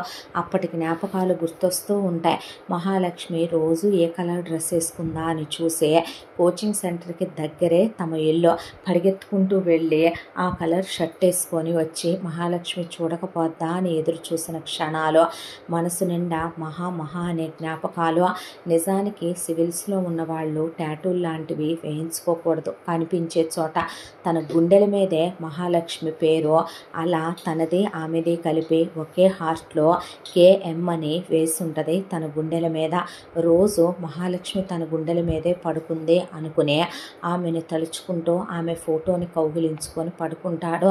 తల్లికి గుండె కోత. కార్తీక్ జీవితం అలా అయిపోకూడదని ఎన్నోసార్లు ఆవిడ పెళ్లి చేసుకోవచ్చుగా నాన్న అంటే, వద్దమ్మా, నీ పాదాలంటే ప్రార్థిస్తాను, మళ్ళీ అడగొద్దు ప్లీజ్ అని ఆవిడ్ని వేడుకున్నాడు. ఆవిడ ఆ తర్వాత ఆ విషయం కార్తీక్ దగ్గర ఎత్తడం మానేసిందే. స్ట్రిక్ట్ పోలీస్ ఆఫీసర్ అని, చాలా కరెక్ట్గా ఉంటాడని, వృత్తి విషయంలో చాలా స్టాండర్డ్స్ మెయింటైన్ చేస్తాడని చాలా మంచి పేరు వచ్చింది. దాంతోనే కార్తీక్ అంటే అందరికీ హడలో. చాలా కరెక్ట్గా వర్క్ చేస్తారు డిపార్ట్మెంట్ తన కింద. అంతా దాంట్లో కూడా కార్తీక్ మనసులో ఉన్న వెలితే వాళ్ళ అమ్మకి మాత్రమే తెలుసు. ఇక్కడికి వచ్చి పొద్దున్నే లేస్తాడు, తన డైలీ వర్క్స్ కంప్లీట్ చేసుకుంటాడు, డ్యూటీకి వెళతాడు. ఆ తర్వాత మళ్ళీ వస్తాడు. ఇక కాసేపు అలా కూర్చొని అమ్మతో మాట్లాడతాడు. ఏదో తినాలన్నట్టు తింటాడు. ఆ భోజనం నోటికి రుచిస్తోందా లేదా, మనసారా నిద్రపోతున్నాడా, మనసారా నవ్వుతున్నాడా, అసలు నవ్వటం అనేదే ఎన్నాళ్ళైందో చూసి అన్నట్టు మారిపోయాడు. ఆ తరువాత మళ్ళీ జీవితం ఏదో ఇలా గడిచిపోతోంది అన్నట్టుగా వెళ్ళిపోతున్న క్షణం ఈరోజు మళ్ళీ మహాలక్ష్మి ఇలా కార్తీక్కి ఎదురవటం. ఈ ఆలోచనల మధ్యలోనే తను ఇంటికి వచ్చాడు. ఆ తర్వాత కారు అలా ఆపేసరికి తనే ఫస్ట్ కారు దిగి మహాలక్ష్మి చేపట్టుకొని కారు దింపేసరికి పిచ్చిదానిలా బిత్తర చూపులు చూస్తోంది. కాలికి దెబ్బ తగిలినట్టుంది, కాలు కుంటుతోంది. దాంతో అమ్మా అని పిలిస్తే వాళ్ళమ్మ పరిగెత్తుకుంటూ వచ్చింది అక్కడికే. తనని లోపలికి తీసుకెళ్ళమ్మా అన్న తర్వాత ఆవిడ కార్తీక్ వైపు, మహాలక్ష్మి వైపు అలా చూసి, అప్పుడెప్పుడో కార్తీక్ చూపించిన ఫోటో ఈ మహాలక్ష్మిదే. ఆవిడికి తెలుసు కొడుకు ప్రేమించిన అమ్మాయి తనేననే. తను కొడుకు ఫ్రెండ్నే పెళ్లి చేసుకుందని కూడా. అలాంటిది ఆ అమ్మాయి ఏంటి ఇలా ఉందే, ఎంతో చక్కగా పుట్టబొమ్మలాగా ఉండే పిల్ల ఇలా పిచ్చిదానిలా తయారైపోయింది ఏంటని ఆవిడకి అర్థం కాల.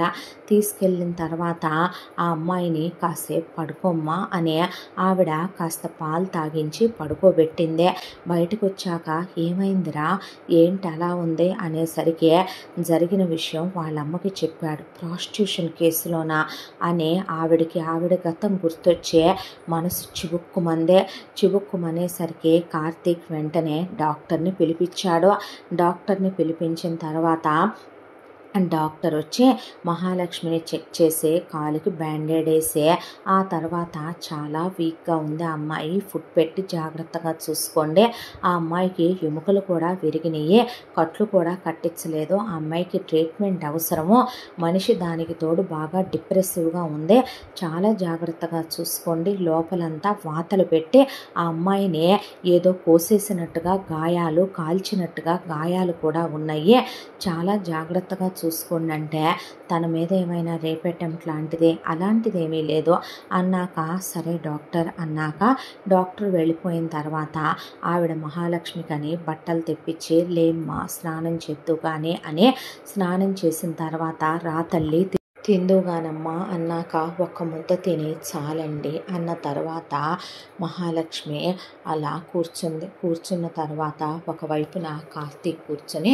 మరొక వైపున సునంద వెళ్ళి గదిలో మంచం మీద కూర్చున్న తర్వాత, మహా అసలు ఏమైంది, ఏంటిదంతా, ఎందుకు ఇలా ఉన్నావు, కిషోర్ ఎక్కడికి వెళ్ళాడు, ఏమయ్యాడు, ఏంటి ఈ ప్రాస్టిట్యూషన్ కేసులో నువ్వు ఇలా అరెస్ట్ అవటం నాకేం అర్థం కావట్లేదు అన్నాక, మిమ్మల్ని ఎప్పుడో ఎక్కడో చూశానండి, కానీ ఎక్కడ చూశానో మీరు నాకు గుర్తు రావట్లేదు అనేసరికి ఆవిడ కళ్ళల్లో నీళ్లు తిరిగిపోయినాయి. పిచ్చోళ్ళలాగా కొడుకు ఆ అమ్మాయి వెనకాలే పడి కొడుకును ఆ అమ్మాయిని ఎంత ప్రేమించాడో, ఆ అమ్మాయి కోసమే గిఫ్ట్ ఇవ్వాలమ్మా అనే డబ్బులు అడిగినప్పుడల్లా నవ్వుకొని ఆవిడ వయసుకు వచ్చాడు కొడుకని కొడుకు కోసం ఆవిడే డబ్బులు ఇచ్చింది. ఆ డబ్బులతోనే బ్రేస్లెట్ కొన్నాడు, గిఫ్ట్లు కొన్నాడు, రింగు కొన్నాడు, ఆవిడకి అన్నీ తెలుసు. అలాంటిదే తన కొడుకు ఒక జ్ఞాపకంగా కూడా మహాలక్ష్మికి గుర్తులేడా అనే బాధ సునంద మనసు తొలిచేసే ఆవిడ అలా కూర్చొని కార్తీక్ వైపు చూస్తే చెప్పొద్దన్నట్టు కళ్ళతో సైగ చేసి, నేను నీ భర్త కిషోర్ ఉన్నాడు కదా, తన ఫ్రెండ్ని, నీ పెళ్ళికి కూడా వచ్చాను మీ ఊరికి, అప్పుడే చూసావు నువ్వు నన్ను, అప్పుడు అంత చక్కగా ఉన్నావు, అంత బాగున్నావుగా మహాలక్ష్మి, ఏం జరిగింది అసలు అని అడిగిన తర్వాత ఆ అమ్మాయి తటపటాయిస్తూ చెప్పడానికి అన్నట్టు పిచ్చి చూపులు చూస్తుంటే, చూడు మహాలక్ష్మి అని ఆ అమ్మాయి చేతులు తన చేతిలోకి తీసుకున్నాడు. ఆ అమ్మాయిని ఈరోజు వరకు ఎప్పుడూ తను తాకి ఎరుగడు. అలాంటిదే ఆ అమ్మాయి చెయ్యి అలా చేతిలోకి తీసుకున్నాక ఏదో తెలియని మనసులో ఒక అలజడే. ఆ అమ్మాయిని లైఫ్లో తాకలేనేమో, ఆమె పాదాన్ని తాకినా చాలనుకున్న తను ఆమె చేతిలోకి తీసుకునేసరికి గుండెల్లో ఏదో తెలియని ప్రకంపన. అది ఒకప్పుడైతే సంతోషం అయి ఉండేది, ఫీలింగ్స్ అయి ఉండేదే. ఈ రోజున అది తన మనసులో బాధని ఇంకా పెంచుతోందా ఆ స్పర్శ అనిపించే, నువ్వు నాకు ఏది చెప్పినా అది మన మధ్య ఉంటుంది, కానీ నా ప్రాణం పోయినా ఆ విషయం బయటికి వెళ్ళదు, నువ్వు మమ్మల్ని నమ్మొచ్చు అన్న తర్వాత ఆ అమ్మాయే కార్తీక్ కళ్ళల్లో కళ్ళు పెట్టి చూస్తూ, ఏమని చెప్పనండి, ఎన్నని చెప్పను, ఎక్కడ మొదలు పెట్టాలి, ఎక్కడ ముగించాలి, మాది పల్లెటూరు, మా ఊరు మీకు తెలుసు, మీరు వచ్చారు కదా, మా ఊళ్ళోనే మాది చాలా పెద్ద కుటుంబం, మాకు ఆస్తిపాస్తులకి తినాగొడవ ఏ లోటు లేదు, మా నానమ్మ తాతయ్యలకి మా నాన్న మా బాబాయ్ ఇద్దరు కొడుకులు, మా నాన్న మూర్ఖత్వాలు సాంప్రదాయాలు అనే నిబంధనల గ్రంథమే రాసి దాని ప్రకారమే పిల్లలు పెరగాలి, దట్టు మగపిల్లలకి ఆంక్షలు పెట్టరు మా ఇంట్లో, ఆడపిల్లల దగ్గరకు వచ్చేపాటికి మా నాన్న అమ్మ అందరూ ఆంక్షలు పెట్టేవాళ్లే, మా అన్నయ్య నాకన్నా వయసులో కాస్త పెద్దవాడు, మా అన్నయ్య తనకిష్టమైనట్టు చదువుకున్నాడు, గవర్నమెంట్ ఉద్యోగం తెచ్చుకున్నాడు, పోస్టింగ్ మా ఊరికి వేయించుకున్నాడు, మా వాళ్ళకి డౌరీ ఎక్స్పెక్టేషన్స్ ఉన్నాయి, దానికి తగ్గట్టే మా అన్నయ్యది గవర్నమెంట్ ఉద్యోగం కాబట్టి భారీ కట్నం తీసుకొని వచ్చింది మా వదిననిచ్చి మా అన్నయ్యకి పెళ్లి చేశారు, మా అన్నయ్యకి పిల్లలు కూడా పుట్టేశారు, మా ఇంట్లో ఆడపిల్లల్ని చదివించరు, ఇంట్లో నుంచి బయటికి రానివ్వరు, కానీ మా బాబాయ్ చాలా మంచోడు, మా బాబాయ్కి చాలా కాలం పిల్లలు పుట్టలేదు, తర్వాత ఒక్కగానొక్క కొడుకు మా తమ్ముడు పుట్టాడు, మా బాబాయ్కి ఆడపిల్లలంటే ఎంతో ఇష్టం, దాంతోనే నన్ను చదివించమని నేను మా బాబాయిని అడిగితే మా నాన్నతో పోట్లాడి పోరి నన్ను స్కూల్లో వేయించాడు, అలా మా ఊళ్ళోనే నేను చదువు పూర్తి చేశాను, డిగ్రీ పీజీ కంప్లీట్ అయిపోయింది, ఆ తర్వాత మా వాళ్ళు నాకు పెళ్లి చేయాలి అనుకున్నారు, నాకు అస్సలు పెళ్లి చేసుకోవాలని లేదు, నేను మగపిల్లల కన్నా ఆడపిల్లలు ఏమీ తక్కువ కాదు, దట్టు నాకు గవర్నమెంట్ జాబ్ తెచ్చుకోవాలన్నది కోరిక, నా ప్రపంచం ఒక్కటేనండి, నేను అనుకున్న చదువుకోవాలి, నా కాళ్ళ మీద నేను ఆధారపడాలి, గవర్నమెంట్ జాబ్ తెచ్చుకోవాలి, అదేమీ అత్యాశ కాదు, అందని ద్రాక్ష కాదు, కష్టపడితే సాధించలేనిది కాదు, కానీ నా చుట్టూ ఉన్న పంజరంలోని సంఖ్యలు నేను తెంచుకొని బయటకు రావాలి, దానికే కంప్యూటర్ కోర్స్ చేస్తానని మా బాబాయిని అబద్ధం చెప్పమని మా బాబాయ్తో బ్యాంక్ కోచింగ్కే వెళ్ళాలని చెప్పాను, అయితే మా బాబాయ్ మా నాన్నతో కొన్నాళ్ళు కంప్యూటర్ కోర్స్ చేస్తుందిలే అన్నయ్య తీసుకెళ్తానని మా బాబాయ్ వాళ్ళ ఊరు నన్ను తీసుకొచ్చాడు, ఆ తర్వాత కోచింగ్ సెంటర్లో చేరాను, దేవుళ్ళకి ఎన్నో మొక్కులు మొక్కుకున్నాను, ఎగ్జామ్ కూడా రాశాను, కరెక్ట్గా రిజల్ట్స్ రాబోయే టైంకి మా ఇంటి దగ్గర నుంచి ఫోన్ వచ్చింది, ఎందుకు ఏంటి ఏమీ చెప్పలేదు నాకు, నన్ను మా బాబాయిని పిన్నిని తీసుకుని అర్జెంటుగా బయలుదేరి రమ్మన్నారు మా అమ్మ నాన్నలు, మా నాన్నకు ఒంట్లో బాలేదని చెప్పారు,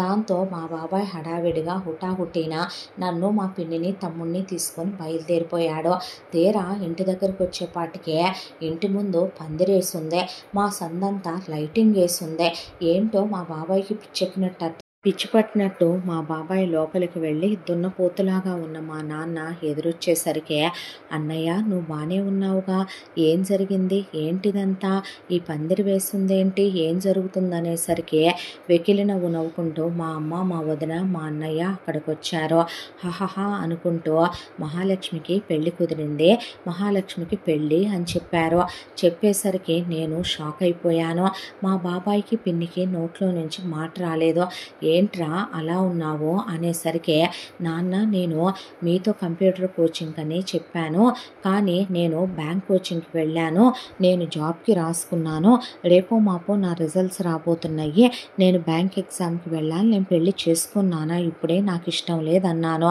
మా బాబాయ్ కూడా చేయనివ్వన్నయ్య, ఉద్యోగం అంటే నోరు ముయ్యరా, నీకుంది కొడుకు, నీ కొడుకు ఎక్కడికి వెళ్ళినా నీ పరువు పోయేది లేదు, ఆడపిల్లకి చదువేంటి ఉద్యోగం ఏంటి, అయినా దీన్ని చేసుకోబోయే అత్తగారు వాళ్ళు దీన్ని ఏ ఉద్యోగాలు చేయక్కర్లేదని చెప్పారు. అన్న తర్వాత నాకు ఇష్టం లేదు, నేను చేసుకోను అన్న తర్వాత మా బాబాయ్ వద్దంటుంటే వినవేంటన్నయ్య అనేసరికి మా బాబాయిని కొట్టి నన్ను కొట్టి ఎవరి కోసం చేసుకో ఎందుకోసం చేసుకోవని బెదిరించి మా వాళ్ళు బలవంతంగా నన్ను పెళ్ళికి సిద్ధం చేశారు. మీరు చెప్పండి, నిజానికి నేను కనీసం ఆ పెళ్లి కొడుకు ముక్కు మొహం కూడా చూడలేదా అంటే అతను ఎవరో ఏంటో నాకేమీ తెలియదు, ముఖపరిచయం కూడా లేదు.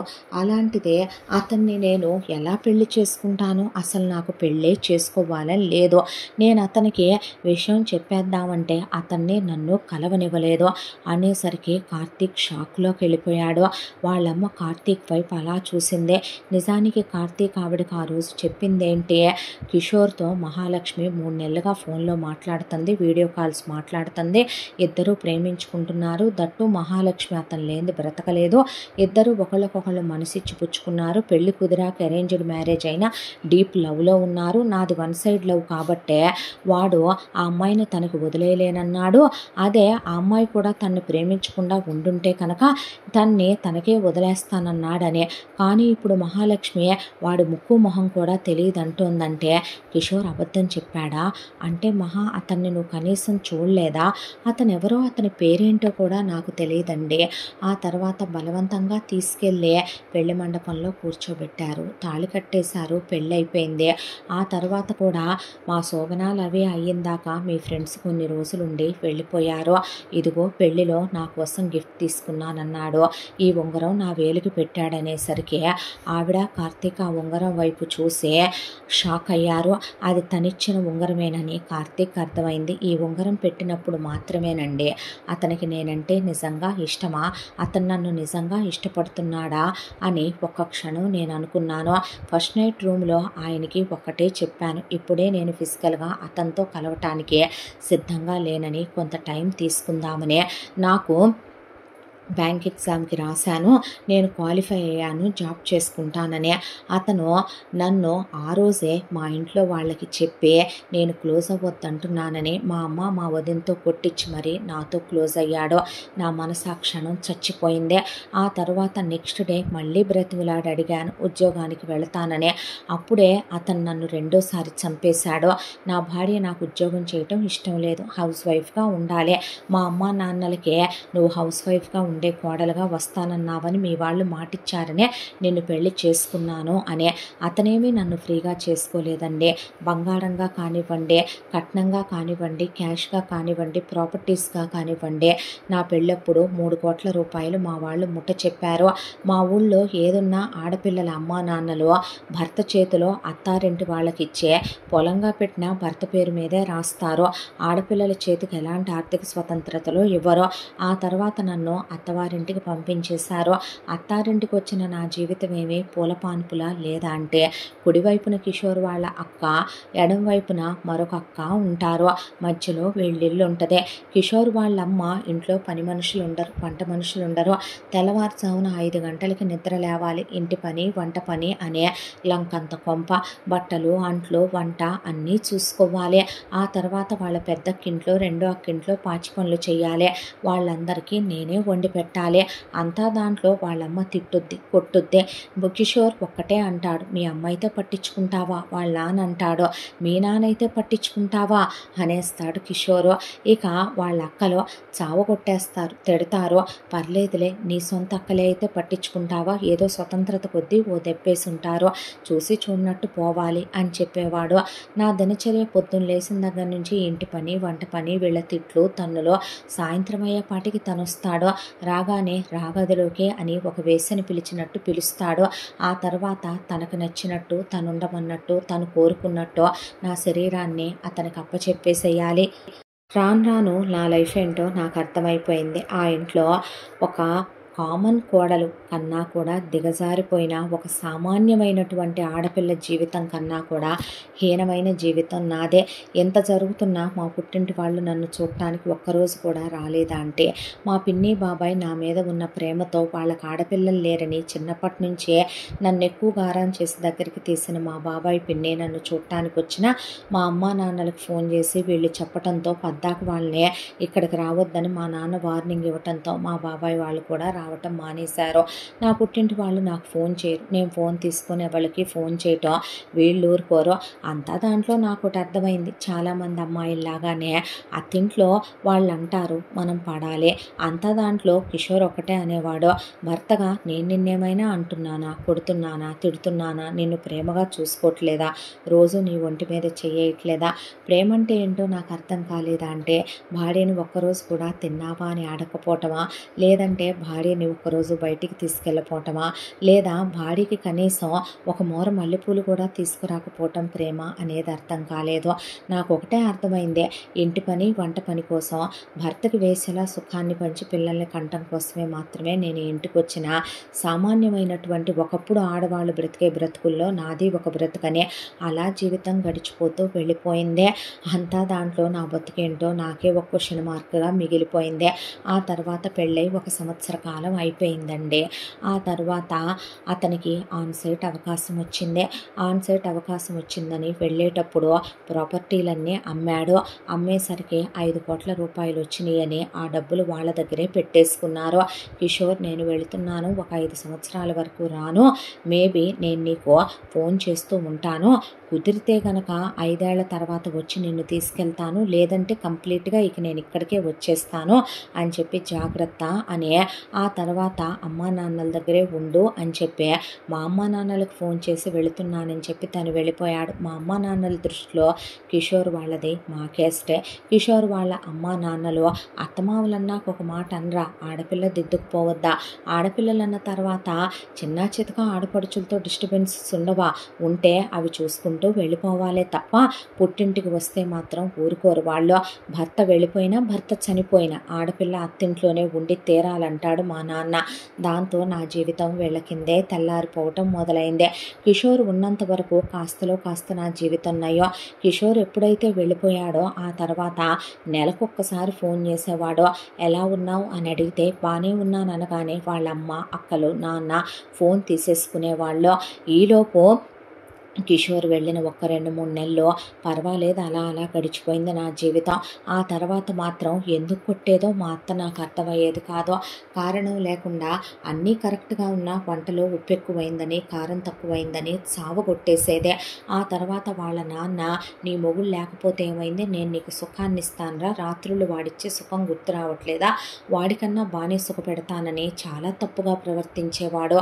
గదుల దగ్గర తలుపులు కొడుతూ వాళ్ళ బావలు తాగొచ్చే, తలుపులు తీయవే, రావే, మేము సుఖపెడతాము, మేము నీకు అవసరమైతే నిన్ను తల్లిని చేస్తాం రావే, లేదా నీకు పిల్లలు వద్దనుకుంటే కనుక కడుపు రాకుండా జాగ్రత్తగా ఉంటాం రావే అని చాలా చండాలమైన బూతులు మాట్లాడి రాత్రంతా తలుపులు కొట్టేవాళ్ళు. వాళ్ళ అక్కలు చావ కొట్టేసేవాళ్ళు. ఏ పక్కింటోళ్ళకో ఎదురింటోళ్ళతో వెనకింటోళ్ళతోనో చెప్పుకోవచ్చుగా అనుకోవచ్చు. కిషోర్ వాళ్ళ ఇల్లు ఎక్కడో అడవిలో ఉన్నట్టుగా సిటీ అవుట్కట్స్లో ఉంటుంది. ఆ ఇంటి చుట్టుపక్కల ఏ ఇళ్ళు ఉండవు. ఒకవేళ నేను వెళ్ళటానికైనా ఇంట్లో నుంచి బయటికి ఎప్పుడో నా ఇల్లు నాకే పంజరం అయిపోయింది. ఏ రోజో నేను పంజరంలో చిలకనైపోయాను. ఆ ఇంట్లో నుంచి నేను బయటికి వెళ్ళే అవకాశం కూడా నాకు లేదు. ఆ తర్వాత ఇలా 1 సంవత్సరం పాటు మళ్ళీ నరకం. ఆ నరకాల మధ్య ఇలా జీవితం గడిచిపోతూ ఉండగా రాను రాను నాకు హింసలు పెరిగిపోయినాయి. కారణం లేకుండా ఎందుకు కొట్టేదో తెలియదు. వాళ్ళమ్మ, వాళ్ళ నాన్న, వాళ్ళ ఇంట్లో వాళ్ళు కొట్టి ఎముకలన్నీ ఇరిగిపోవటం మొదలైనాయి. వాటికి కనీసం కట్లు కూడా కట్టించకుండా ఓ మూలకి ఇచ్చి పడేసేవాళ్ళు. టార్చర్లు పెరిగిపోయినాయి, బూతుమాటలు పెరిగిపోయినాయి, నరకాలు పెరిగిపోయినాయి. ఇలా ఇంకో సంవత్సరం గడిచిపోయింది. అంతా దాంట్లో ఒక రోజున విడాకుల పత్రాలు తీసుకొచ్చారు. నన్ను సంతకాలు పెట్టమన్నారు. ఈ నరకాలన్నీ భరించే కన్నానండి నేను చచ్చిపోవాలని అనుకున్నాను. ఆ అవకాశం నాకు లేదు. కానీ బయటికి వెళ్ళిపోయే అవకాశం ఉందంటే ఏ ఆడపిల్ల వద్దనుకుంటుందే. నా చదువు నాకు ముద్ద పెట్టదా. నేను డిగ్రీ పీజీ దాకా చదువుకున్నాను. పల్లెటూరే అయినా ఆ రోజు మా బాబాయ్ బ్రతిమలాడి చెప్పి మా నాన్న కాళ్ళే పట్టుకున్నాడు నన్ను చదివించడం కోసం. నన్ను మా బాబాయ్ వాళ్ళ ఇంటికి వెళ్ళినా అంత ముద్ద పెట్టకపోడు. వెళ్ళిపోదామనే అనుకుంటే తీరా ఆ విడాకుల నోటీసులో రాసింది ఏంటంటే ఎందుకంటే నా భర్త విదేశాలకు వెళ్ళటం వల్ల కోరికలు ఆపుకోలేని నేను మా మామని గదిలోకి రా, వచ్చి నన్ను గర్భవతిని చేయి, నన్ను సుఖపెట్టు, నాకు నీ కొడుకిచ్చే సుఖం లేక నిద్ర పట్టట్లేదని తప్పుగా ప్రవర్తించి మా మామని రోజు నా కోరికలు తీర్చమని టార్చర్ చేస్తున్నాననే, మరొక వైపున ఆడపడుచు భర్తల్నే నాకు మీ మీద మోజుంది, మీరంటే నాకు కోరికలు పుడుతున్నాయి, వచ్చి నా కోరికలు తీర్చమని వాళ్ళ మీద పడిపోయి పవిటి జారుస్తున్నాననే, వాళ్ళు చీచి తప్పమ్మా అని అనటం వల్ల ఎదురింటి వాళ్ళని పక్కింటి వాళ్ళని చప్పట్లు కొట్టి కన్ను కొట్టి వాళ్ళ మీద మోజుపడి వాళ్ళని గంటల లెక్కనొచ్చి నన్ను సుఖపెట్టమని ఇంటి చుట్టుపక్కల వాళ్ళందరితో నేను ఎఫ్ఐఆర్లు పెట్టుకొని బ్రోతల్లా వాళ్ళతో సుఖపడుతున్నాననే, కాబట్టే నా భర్తకి ఈ విషయాలు తెలిసి ఆయన మానసికంగా నరకం అనుభవిస్తున్నాడు, కాబట్టి నేనే అతనితో ఇష్టపూర్వకంగా విడిపోవటానికి ఒప్పుకున్నట్టుగా దాంట్లో రాసుంది. ఇదంతా చూసిన నేను నా క్యారెక్టర్ మీద నేను మచ్చ వేసుకోలేను, నేను తప్పుడు పనులు చేయకుండా నేను తప్పుని ఒప్పుకోలేను, అందుకే నేను విడాకులు అలా ఇవ్వను అన్నాను. ఇవ్వనన్న దగ్గర నుంచి నాకు టార్చర్లు ఇంకా పెరిగిపోయినాయి.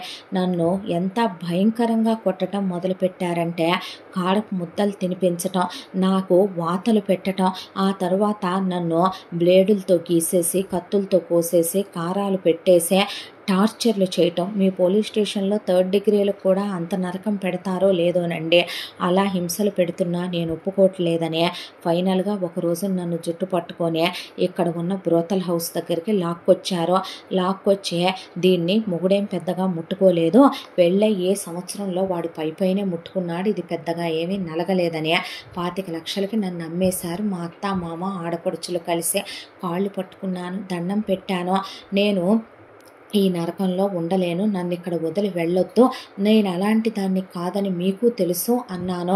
అనేసరికి అంతా దాంట్లో సరే అయితే విడాకుల నోటీస్ మీద సంతకం పెడితే వదిలేస్తానన్నారు. నాకు వేరే ఆప్షన్ లేదు, నిందలు భరిస్తూ బ్రతకటానికైనా సిద్ధపడ్డాను. దాంతో విడాకుల పత్రాల మీద సంతకాలు పెట్టేశాను. ఆ తర్వాత నన్ను కొట్టి వాళ్ళకు అప్పగించే నువ్వు బతుకున్నంతకాలం ఇక్కడే ఉండాలి అని చెప్పి వెళ్ళిపోయారు. వెళ్ళిపోయిన తర్వాత నేను ఆ వేశ్యావాటికలో ఉండనని వెళ్ళిపోతానంటే అక్కడ ఉన్న ఒకత్తి నన్ను కొట్టి లోపల పడేయించిందే. విటుల్ని గదిలోకి పంపితే నేను ఒప్పుకోవట్లేదని అది నన్ను పస్తులు పెట్టింది, సావగొట్టేసింది, నరకాలు చూపించింది, అయినా నేను ఒప్పుకోవట్లేదనే. ఎన్ని రోజులు ఇలాగా నిన్ను డబ్బులు పెట్టి కొనుక్కున్నాము, అయినా నీ అత్తామావలే నిన్ను నమ్మేస్తే నీ అమ్మాబాబులే నీ గురించి పట్టించుకొని హీనమైన బతికే నీదే, అలాంటి నువ్వు బతకటం కన్నా చావటం కరెక్ట్ బయట ఉండేటట్టయితే, కానీ ఇప్పుడు ఇక్కడ నిన్ను అమ్మేసి వెళ్ళాక నీ మీద పెట్టిన ప్రతి రూపాయి మేము వసూలు చేసుకోకుండా నిన్నెలా వదిలిపెడతామని బలవంతంగా నాకు సెలైన్లు పెట్టించే, నాకు నోట్లో బలవంతంగా కొట్టి ఫుడ్ కుక్కేసి ఆ తర్వాత నన్ను రెడీ చేసి ఒకటి గదిలోకి పంపించారు. వాడు నా మీద పడి నన్ను చెరచిపోయాడు, ప్రతిఘటించాను, కొట్టాను, తిట్టాను. వాడు కొట్టిన దెబ్బలకి నా ఒళ్ళంతా ఇలా అయిపోయింది. ఆ తర్వాత వాడు నా కాలు మీద స్టూల్ తీసుకుని వేస్తే కాలు బెణికేసిందే.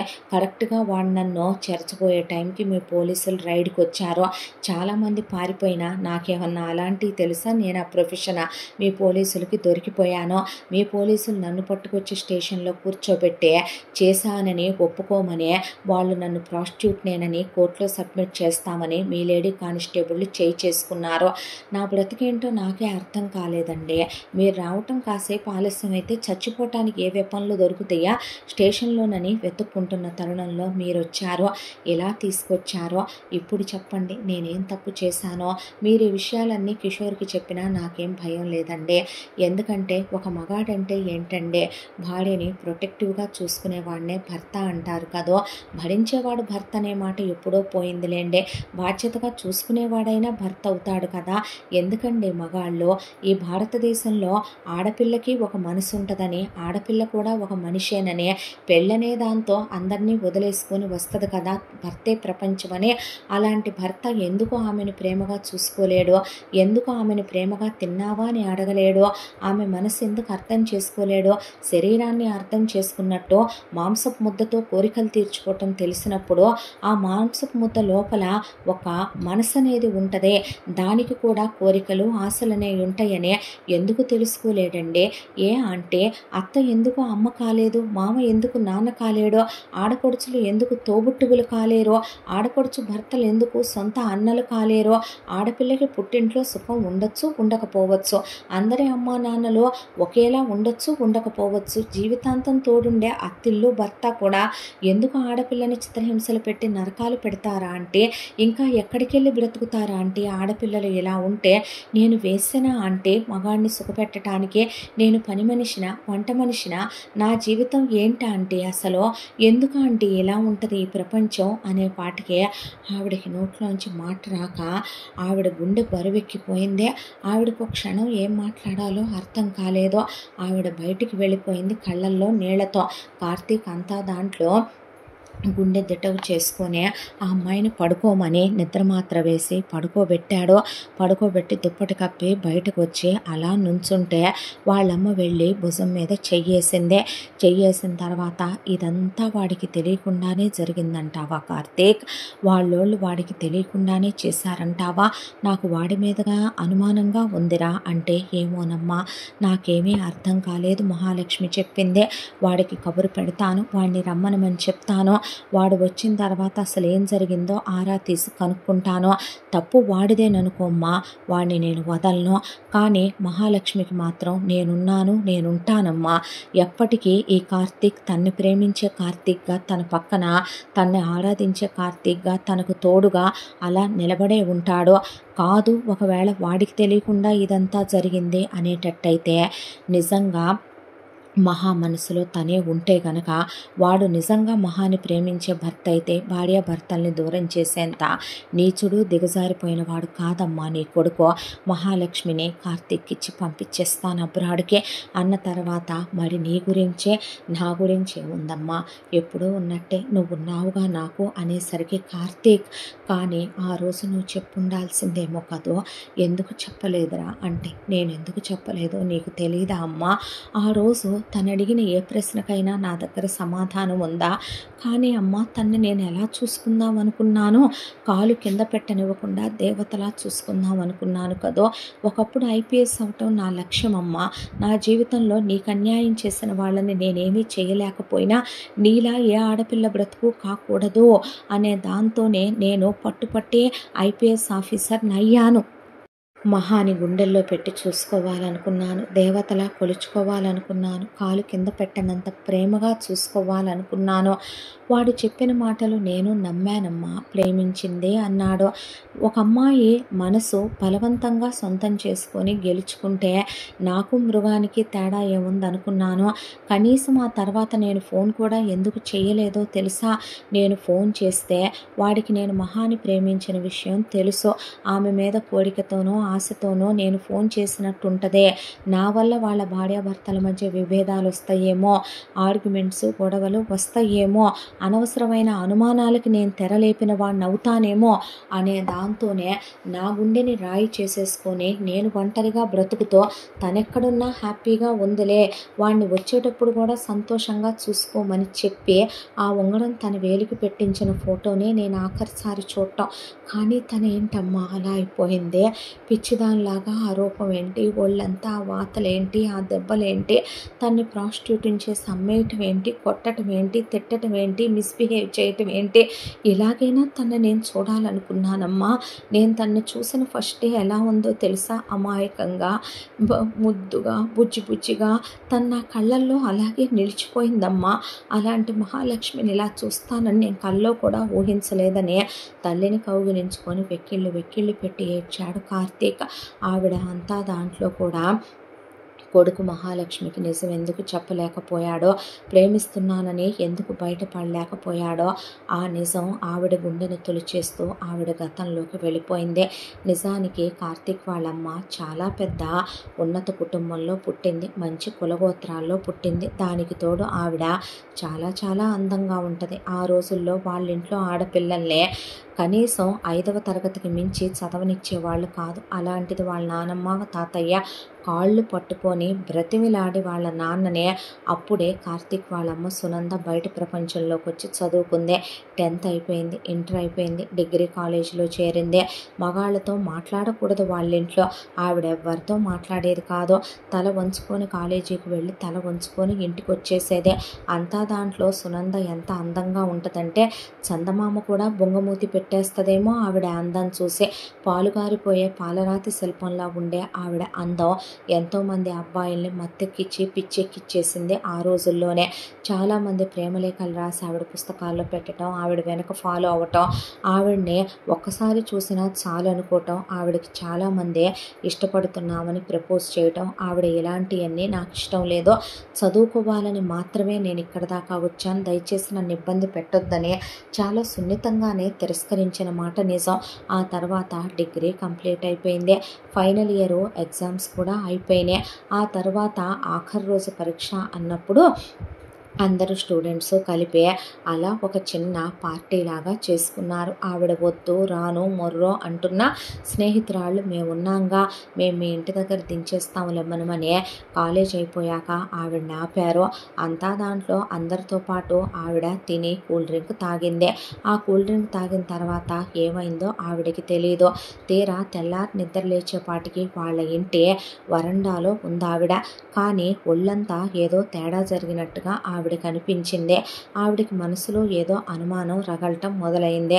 ఆ తర్వాత స్నేహితురాళ్ళ దగ్గరికి వెళ్ళి, నన్ను తీసుకొచ్చి గుమ్మంలో వదిలేసి వెళ్ళారేమిటే అంటే, అదేంటి నువ్వు ఇంటికి వెళ్ళలేదా సునంద అంటే, మీరెందుకు నన్ను తీసుకురాలేదు, నువ్వు అక్కడే ఉన్నావు, సరే అబ్బాయిలు మేమెటు అట్నుంచే వెళుతున్నాం తీసుకొస్తామన్నారని మేము వెళ్ళిపోయామే అన్న తర్వాత ఆవిడిద్దరు ముగ్గురు స్నేహితురాళ్ళ దగ్గరికి వెళ్ళి విషయం వదిలేసింది. ఆ తర్వాత వాళ్ళ అమ్మ నాన్నలు ఆవిడకు సంబంధం చూశారు. పెళ్లి చూపుల్లో వాంతులు చేసుకొని కళ్ళు తిరిగి పడిపోయింది. తీరా చూస్తే సునంద గర్భవతి అనే 4వ నెల కూడా దాటిపోయిందని తెలియటంతో కన్నవాళ్లే సునందనే చావ బాధేసి ఆవిడనే తిరుగుబోతనే, ఆవిడ తప్పులు చేసిందని నిందలు వేసి, ఆవిడ ఎంత చెప్పుకుంటున్నా ఏం జరిగిందో ఎలా జరిగిందో నాకు తెలియదని, అసలు ఎలా గర్భవతినయ్యానో తెలియదనేసరికి చెడు తిరుగుళ్ళు తిరిగి అబద్ధాలు చెప్తోందని, ఇంటి పేరు కులం పేరు గోత్రం పేరు కళంకం తెచ్చిందని, ఆవిడ చచ్చిందని పిండాలు పెట్టి ఇంట్లో నుంచి గెంటేశారు. ఆ తర్వాత చనిపోదాం అనుకుంది. కడుపులో బిడ్డ మీద ఒక మమకారం అనురాగం దాంతో చనిపోలేకపోయింది. ఆ ఊరు నుంచి దూరంగా వచ్చేసింది. అక్కడ వాళ్ళందరికీ తన భర్త ఇక్కడ ఉండట్లేదు, ఆర్మీలో ఉన్నాడని అబద్ధాలు చెప్పి ఒక ఉద్యోగం చూసుకుంది. తనకి నానే వాళ్ళెవరూ లేరని. ఆ తర్వాత డెలివరీ అయ్యింది, కార్తీక్ పుట్టాడు. ఆ తర్వాత ప్రపంచం మొత్తానికి తనకు భర్త లేడు, చనిపోయాడని చెప్పింది. కార్తీక్ ఎవరికి పుట్టాడో తెలియదు, కార్తీక్ తండ్రి ఎవడో తెలియదు. ఆ తర్వాత కార్తీక్కి ఒక 5 ఏళ్ల వయసు వచ్చేసరికి కార్తీక్ ముఖంలో కొట్టొచ్చినట్టుగా తన క్లాస్మేట్ ఒక అబ్బాయి పోలికలు పుట్టుమచ్చలు కనపడ్డాయి. అతను ఎవరో తనకి తెలుసు. అతని అడ్రస్ కనుక్కుంది, కార్తీక్ని చంకలో వేసుకుంది, అతని దగ్గరికి వెళ్ళింది. ఎందుకు ఇలా చేసావు, మనుషులు చేసే పనులేనా ఇవే అని అడిగితే, నేను మాత్రమే ఆ రోజు నీతో కలిశానా, నేను మాత్రమే నీతో పక్క పంచుకొని నిన్ను అనుభవించానా, ఆ రోజు మేము 5గురం కలిసి నీతో కలిశాము, సరే వీడు నాకే పుట్టాడు నా పోలికలే వచ్చాయనుకుంటే ఇప్పుడు నేను చేసుకున్న నా భార్యకి పిల్లలు లేరు, వదిలేసి వెళ్ళు, నీకెంత కావాలో పడేస్తాం, అవును అందగత్తెవి మోజుపడ్డాం, మర్యాదగా మాలో ఎవరో ఒకళ్ళని ఒప్పుకోమన్నాం, పెళ్లి చేసుకుంటామన్నాం, మా కులాలని మీ ఇంట్లో వాళ్ళు ఒప్పుకోరని నువ్వు మమ్మల్ని ఎవరిని ఓకే చేయలేదు, దాంతోనే నీ మీద ఒక మోజు, నీకు నిద్రమాత్రలు కలిపాం, నీతో క్లోజ్ అయ్యాం, ఇంకా నయ్యం నిన్ను చంపేలేదుగా, తీసుకెళ్ళి మీ ఇంటి ముందే వదిలేసాంగా, వాడేసిన ఆడవాటిని పెళ్ళిళ్ళు ఎలా చేసుకుంటాం, మా అమ్మ నాన్నలు కూడా కట్నాలు ఇచ్చే వాళ్ళనే, వాళ్ళకు నచ్చిన వాళ్ళని చేసుకోపోతే మమ్మల్ని ఊరుకోరు అనే ఆ క్షణం సునందని బాబునిచ్చేసి వెళ్ళమన్నాడు అతను. కార్తీక్ని ప్రాణం ఒక ఎత్తుగా పెంచుకుంటోంది ఆవిడ. దాంతో వాడినే దేవుడు అనేవాడుంటే నువ్వు కుక్క కన్నా హీనమైన చావు చస్తావురా, నీతో పాటు తప్పు చేసిన ప్రతి ఒక్కడు పోతాడని ఆవిడ ఆ రోజు ఎవడెవడు తప్పు చేశారో ఆవిడతో వాడు చెప్పేసరికి 5గురు మగాళ్ళ చేత అత్యాచారానికి రేప్కి గురైన ఆవిడ గుండె బద్దలైపోయింది. కార్తీక్ని చంకన వేసుకుంది, తెచ్చుకుంది, తనింటి పేరే కొడుక్కి మొగుడికి పెట్టుకుందే. మొగుడు చచ్చాడని అందరికీ చెప్పింది. కార్తీక్ని చదివించుకోవటం మొదలుపెట్టిందే. జరిగిందంతా కార్తీక్ మనసులో బలంగా నాటుకుపోయిందే. అమ్మ గతం గురించి కార్తీక్ ఎవరికి చెప్పాలనుకోలేదు. ఆ తర్వాత ఆవిడ ఒకవైపున ఉద్యోగం చేసుకుంటూనే చిన్నగా బిజినెస్లు పెట్టుకుంది. అందులో ఒకవైపున చిన్నగా బొటిక్ అని, ఆ తర్వాత చిన్నగా బ్యూటీ పార్లర్లని మనుషులను పెట్టి చేయిస్తూ ఆవిడ ఆ తర్వాత ఫుడ్ బిజినెస్ అని పెట్టి రూపాయి కార్తీక్ కోసం దాచడం మొదలుపెట్టింది. సొంత ఇల్లు కొనుక్కున్నారు. కార్తీక్కి 15 ఏళ్ల వయసు వచ్చినప్పుడు పేపర్లో ఒక న్యూస్ పడి సునంద ఆ రోజున మనసారా నవ్వుకుంది. ఆ విషయం ఏంటి అంటే, సునంద జీవితాన్ని చెరిచిన 5గురు కలిసి ఒకే కారులో ట్రిప్పుకు వెళ్ళొస్తూ దుర్మరణం పాలయ్యారు. వాళ్ళ భార్యలు గాయాలతో బయటపడ్డారు అనే. దేవుడు ఆవిడేమీ చేయలేని అసహాయురాలు, నిస్సహాయురాలు అయినప్పటికీ కూడా వాళ్ళకి శిక్ష విధించాడని తెలిసే చాలా ఆనందపడింది ఆవిడ గుండె. కార్తీక్కి ఆ క్షణమే అనిపించింది, తన తల్లి లాంటి ఆడపిల్లలు ఈ భూమి మీద చాలామంది పరువుకి నెరసి తల్లిదండ్రులు నిందలు వేయటం వల్ల బాధలకి గురవుతున్నారు. అలాంటి వాళ్ళ జీవితాలు నాశనం అయిపోకుండా కాపాడాలంటే తను ఐపీఎస్ ఆఫీసర్ అయితేనే ఇది సాధ్యం. న్యాయాన్ని, ధర్మాన్ని తను నిలబెట్టేవాడవ్వాలి, మంచి పోలీస్ ఆఫీసర్ అవ్వాలన్నదే ఆ క్షణం తన మనసులో పడిపోయింది. అదే సివిల్స్కి ప్రిపేర్ అవటానికి దారి తీసిందే. ఆ తర్వాత కార్తీక్ చాలా బాగా చదువుకున్నాడు. కార్తీక్ ఫస్ట్ క్లాస్ నుంచి 10th క్లాస్ వరకు కిషోర్ ఫ్రెండ్. ఎవరితోనూ కార్తీక్ తన ఫాదర్ చనిపోయాడని చెప్పేవాడే తప్ప తన తల్లి గతం గురించి ఎవరికి ఎప్పుడు ఏమీ కార్తీక్ అసలు చెప్పేవాడు కాదు. ఆ తర్వాత వాళ్ళు వేరే సెక్టార్లు సెలెక్ట్ చేసుకున్నారు ఫ్రెండ్స్. అరుణ్ మాత్రం కార్తీక్కి చాలా బెస్ట్ ఫ్రెండ్. డిగ్రీ, పీజీ కూడా అరుణ్, కార్తీక్ కలిసే చదువుకున్నారు. ఆ తర్వాత కార్తీక్ ఐపీఎస్ కోసమని అలా తను కోచింగ్కి రావటం, మహాలక్ష్మిని చూడటం జరిగిపోయింది. మహాలక్ష్మికి కనపడ్డ వెంటనే తను ప్రపోజ్ చేద్దాం అనుకున్నాడు. ఒకవేళ మహాలక్ష్మి తన ప్రేమను ఒప్పుకుంటే వాళ్ళ అమ్మా నాన్నల దగ్గరికి వెళితే అమ్మ గతం గురించి అడుగుతారు, నాన్న గురించి అడుగుతారు. పోనీ ఆ విషయం గురించి తను దాయగలడా అంటే దాచలేడు. పోనీ ఆ విషయం తను దాచిపెట్టినా తనకి వెనకాల ఉన్న అమ్మ సంపాదించిన 4 రూపాయలకే మహాలక్ష్మి లాంటి ఒక అమ్మాయిని తనకిచ్చి పెళ్లి చేయరు.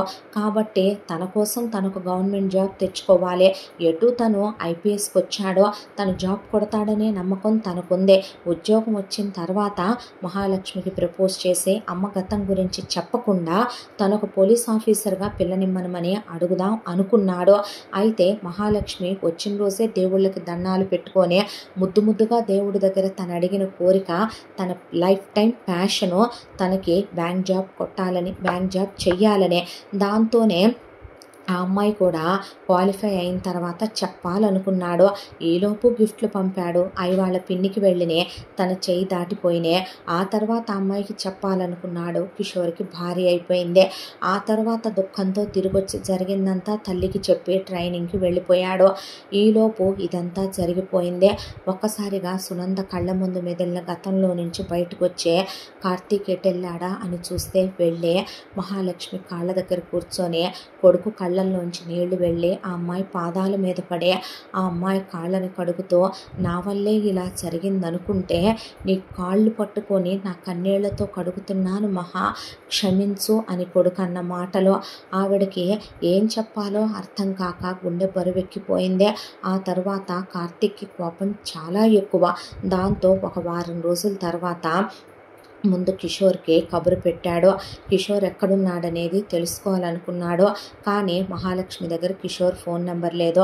దాంతో మహాలక్ష్మిని బండిలో ఎక్కించుకున్నాడు. కిషోర్ వాళ్ళ ఊరు డైరెక్ట్గా మహాలక్ష్మిని తీసుకెళ్ళాడు.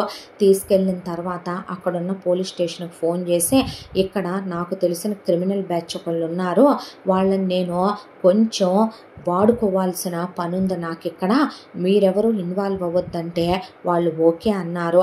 దాంతో కార్తీక్ లాఠీ తీసుకొని మహాలక్ష్మి వాళ్ళ అత్తని, మావని, ఆడపడుచుల మొగుళ్ళని, మగాళ్ళని తను కొట్టి లేడీ కానిస్టేబుల్ చేత ఆడవాళ్ళని తుక్కు కింద కొట్టించాడు. విడాకుల పత్రాలు తీసుకుని అక్కడికక్కడే తగలబెట్టేసి తనతో ఇలా సంతకాలు పెట్టిస్తారా అనే చాలా భయంకరంగా 3rd డిగ్రీ కొట్టుల్లాగానే కొట్టించాడు. తర్వాత వాళ్ళని వాళ్ళని తీసుకొచ్చి స్టేషన్లో విసిరేసి చెయ్యండి ముందు వాడికి ఫోన్ అని చెప్పి కిషోర్కి ఫోన్ చేసిన తర్వాత హలో అమ్మా అని కిషోర్ అన్న తర్వాత అమ్మేంట్రా నేను అనేసరికి ఎవరు అంటే అదేంట్రా ఫస్ట్ క్లాస్ నుంచి 10th క్లాస్ దాకా చదువుకున్నప్పుడు నిన్ను మర్చిపోయానా అని నన్ను అడిగావుగా ఒక రోజున నన్ను మర్చిపోయావేంట్రా నువ్వు Karthik SP superintendent of police IPS officer అనేసరికి కార్తీక్ నువ్వా అన్న తర్వాత ఏంట్రా కార్తీక్ నువ్వా డ్రామాలు ప్లే చేస్తున్నావా ఏంటి అనేపాటికి ఏం జరిగిందిరా ఏం జరిగింది ఎలా జరిగింది అనేది నీకు 48 గంటలు టైం ఇస్తున్నాను నువ్వు ఇండియా రాకపోతే ఇక్కడ జరిగిన దానికి నువ్వు నాకు కంప్లీట్గా ఏం జరిగిందనే దానికి నువ్వు నాకు ఇక్కడ సమాధానం చెప్పకపోతే నేను తీసుకునే డెసిషన్లే వేరేగా ఉంటాయి నీ వాళ్ళ బ్రతుకులు ఆల్రెడీ స్టేషన్లోనే ఉన్నాయి నువ్వు రాకపోతే నేనేం చేస్తానో నువ్వు చూస్తావు అనే పాటికి అక్కడ కిషోర్ వెంటనే బయలుదేరిపోయి ఇక్కడికి వచ్చిన తర్వాత ముందు తన వాళ్ళందరూ స్టేషన్లో ఉన్నారని తెలుసుకొని కార్తీక్ దగ్గరకు వచ్చాడు మహాలక్ష్మిని చూసి ఏంటి మహా నువ్వు ఇక్కడున్నావు అని అడిగేసరికి కార్తీక్ కిషోర్ని లాగి చెంప మీద ఒక్కటేశాడు వేసి కిషోర్ చేపట్టుకొని ఒక గదిలోకి లాక్కెళ్ళాడు సునంద ఎదురుగానే మాట్లాడొచ్చు కదరా ఎందుకు లోపలికంటే నువ్వు ఆగమ్మా అన్న తర్వాత ఏం జరిగింది కార్తీక్ అని అడిగేపాటికి యూ రాస్కెల్ స్కౌండ్రల్ ఎందుకురా ఆ రోజు తను నిన్ను ప్రేమించిందని అబద్ధం చెప్పావో ఎందుకురా అనేసరికి కిషోర్ కార్తీక్ చేతులు విడిపించుకొని నేను తన్ను ప్రేమించాను కాబట్టే మా వాళ్ళు ఎప్పుడైతే తన ఫోటో తీసుకొచ్చి నాకు ఇచ్చారో చచ్చేంతగా తన్ని నేను ఇష్టపడ్డాను కాబట్టే ఎంత ఇష్టపడ్డానంటే నా గుండెల మీద తన పేరు టాటూ వేయించుకునేంత అనే వస్తూ టాటూ వేయించుకొని వచ్చాడు అప్పటికప్పుడు కిషోర్ అబద్ధాలే చెప్పాడు కార్తీక్ మళ్ళీ నమ్మేశాడు కిషోర్నే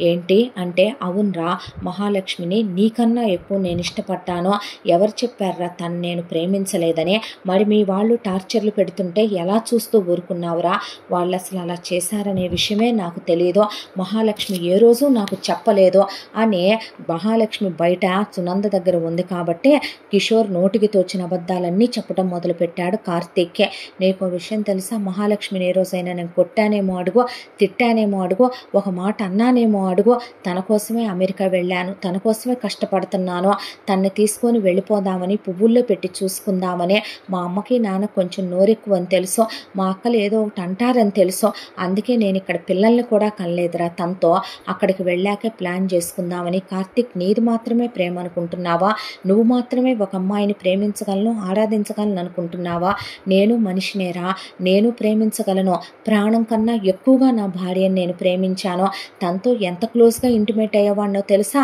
తనతో నేను ఎంత హ్యాపీగా ఉండేవాడినో తెలుసా ఒక మగాడు ఇష్టం లేకుండానే ఆడదాంతో అంత క్లోజ్గా ఉండగలిగాడా అనేసరికి కార్తీక్కి కావాలనే నరాలు నలిగిపోవాలనే ఆ అమ్మాయి ఏమీ ఫ్రెష్ కాదు యూజ్డ్ అన్నట్టుగా నేను ఆ అమ్మాయిని వాడేశానన్నట్టుగా ఆ అమ్మాయి నాతో ఎంతో సుఖపడింది అన్నట్టుగా కన్వర్ట్ అయ్యేలాగా చెప్పినట్టు లేకుండా కొంతమంది చాలా మెత్తగానే కత్తుల్లాంటి మాటలతో ఈటెల్లాంటి మాటలతో ఎదుటి వాళ్ళనే వెక్కిరించినట్టుగా లేకుండానే చాలా వ్యంగ్యంగా మాట్లాడగలరు అలాగే అతన్ని మాటలతో బాధ పెట్టినట్టు లేకుండా సానుభూతితోనే దెబ్బతీసే విధంగా అతన్ని మాట్లాడుతున్నాడు కిషోర్ మ్యానిపులేట్ చేసేయటం మొదలుపెట్టాడు కార్తీక్నే దాంతో కార్తీక్ ఇదంతా నిజమని నమ్మమంటావా ప్రమాణం చేసి చెప్తున్నాను రా నమ్మో నేను వెంటనే మహాలక్ష్మిని తీసుకొని వెళ్ళిపోతాను మళ్ళీ మా వాళ్ళ ముఖం కూడా చూడను అన్నాక నిజంగా తన్నే హ్యాపీగా చూసుకుంటావా ప్రాణం కన్నా ఎక్కువగా చూసుకుంటాను అని బయటకు వచ్చి కిషోర్ మహాలక్ష్మి కాళ్ళు పట్టుకున్నాడు మా వాళ్ళు ఇలా చేశారని నాకు తెలియదన్నాడు దైవ సాక్షిగా వాళ్ళు ఇలాంటి వాళ్ళని నేను ఎరగనన్నాడు ప్రమాణం చేసి చెప్తున్నాను నన్ను నమ్మన్నాడు వెళ్ళిపోదాం నిన్ను హ్యాపీగా చూసుకుంటాను వీడు నా ఫ్రెండ్ కార్తీక్ చాలా మంచోడు నువ్వు కావాలంటే వారానికి ఒకసారి వాడితో ఫోన్ చేసి మన ఇద్దరం ఎలా ఉన్నామో చెప్పు మాట్లాడు నా ఫ్రెండ్ ఐపీఎస్ ఆఫీసర్ అయ్యాడు నా ఫ్రెండ్ సూపరింటెండెంట్ ఆఫ్ పోలీస్ అయ్యాడు నా ఫ్రెండ్ ఎంత గొప్పోడయ్యాడో తెలుసా అలాంటి వాడు నా ఫ్రెండ్ అని చెప్పుకోవటాన్ని నేను గర్వంగా ఫీల్ అవుతున్నాను ఆంటీ అని మీరు తన్ని కాపాడినందుకు చాలా థ్యాంక్స్ తన్ని ఇలా మా వాళ్ళు బ్రోతల్ హౌస్ కమ్ముతారని ఎంత దిగజారిపోయారని నాకు తెలియదు తెలిస్తే వాళ్ళని నేనే చంపేసి ఉండేవాడినే ఇంత రాక్షసుల్లా ఎలా తయారయ్యారు అసలు? ఏరా నిన్ను కొట్టారని తిట్టారని ఒక్కసారైనా నువ్వు నాకు చెప్పావా? ఎన్నిసార్లు ఫోన్ చేసుంటాను మహా అనే డ్రామా ప్లే చేసేసాడు కిషోర్. దాంతో ఒకవైపున కార్తీక్ నమ్మేశాడు. మహాలక్ష్మి అలా స్థాణువై నిలబడిపోయింది. సునందకి అనుమానం ఇంకా పెరిగిపోతుంది కిషోర్ మీద. ఆవిడ నమ్మలేకపోతుంది. ఆవిడ దెబ్బతిన్న గుండె, పైగా ఆవిడ అనుభవించిన నరకాలు ఎన్నో. దాంతోనే ఆవిడ కార్తీక్ తొందరపడుతున్నావేమోరా, మహాలక్ష్మిని ఎందుకు అతనితోనే పంపిస్తున్నావు అనేసరికి వాడు తన్ని ప్రేమిస్తున్నాడమ్మా, ఇలా జరిగిందని వాడికి తెలియదంట. సీతారాములు లాంటి భార్యాభర్తల్ని ఎవరు దూరం చేయకూడదు, కానీ రావణాసురుడితో సీతను పంపించకూడదురా అంటే అమ్మా అనేసరికి ఏమోరా ఇదంతా వీడికి తెలియకుండా జరిగిందంటే ఎందుకో నా అనుభవంతో చెప్తున్నాను కార్తీక్, నా మనసు నమ్మట్లేదయ్యా అని ఆవిడంటే ప్రతిసారి ఎదుటి వాళ్ళని అనుమానించడం అలవాటైపోతే అలాగే అనిపిస్తుందిలే అమ్మా అనేసేపాటికి ఆవిడేం మాట్లాడలేకపోయింది.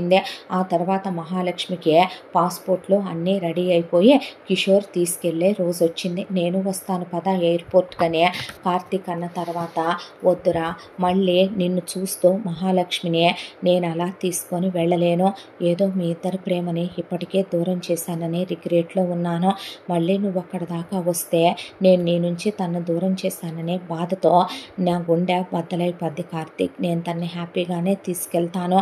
మా వాళ్ళని స్టేషన్లోంచి వదిలేయరా, ఇంకా వాళ్ళ బ్రతికేదో వాళ్ళు బ్రతుకుతారో, ఈ ఒక్క పని చేసి పెట్టు చాలు.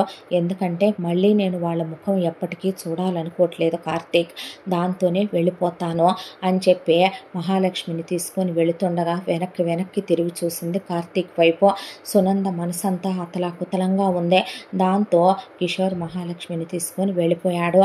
సునంద ఇప్పుడు నీ లైఫ్ ఏంట్రా అంటే ఏముందమ్మా, పొద్దున్నే లేవటం, జాగింగ్కి వెళ్ళి రావటం, తర్వాత కాసేపు నీతో, మళ్ళీ ఆ తర్వాత డ్యూటీ, మళ్ళీ నీతో, ఆ తర్వాత రోజుట్లానే అంటే కార్తీక్ అనేసరికి ఈ ఇన్నాళ్ళు తనతో ఉన్న జ్ఞాపకాలతో జీవితం అంతా బ్రతికేయగలనమ్మా నేను అని కార్తీక్ అనుకుంటూ ఉండగా కార్తీక్ ఫ్రెండ్స్ని వెంట పెట్టుకొని అరుణ్ అక్కడికి వచ్చాడు.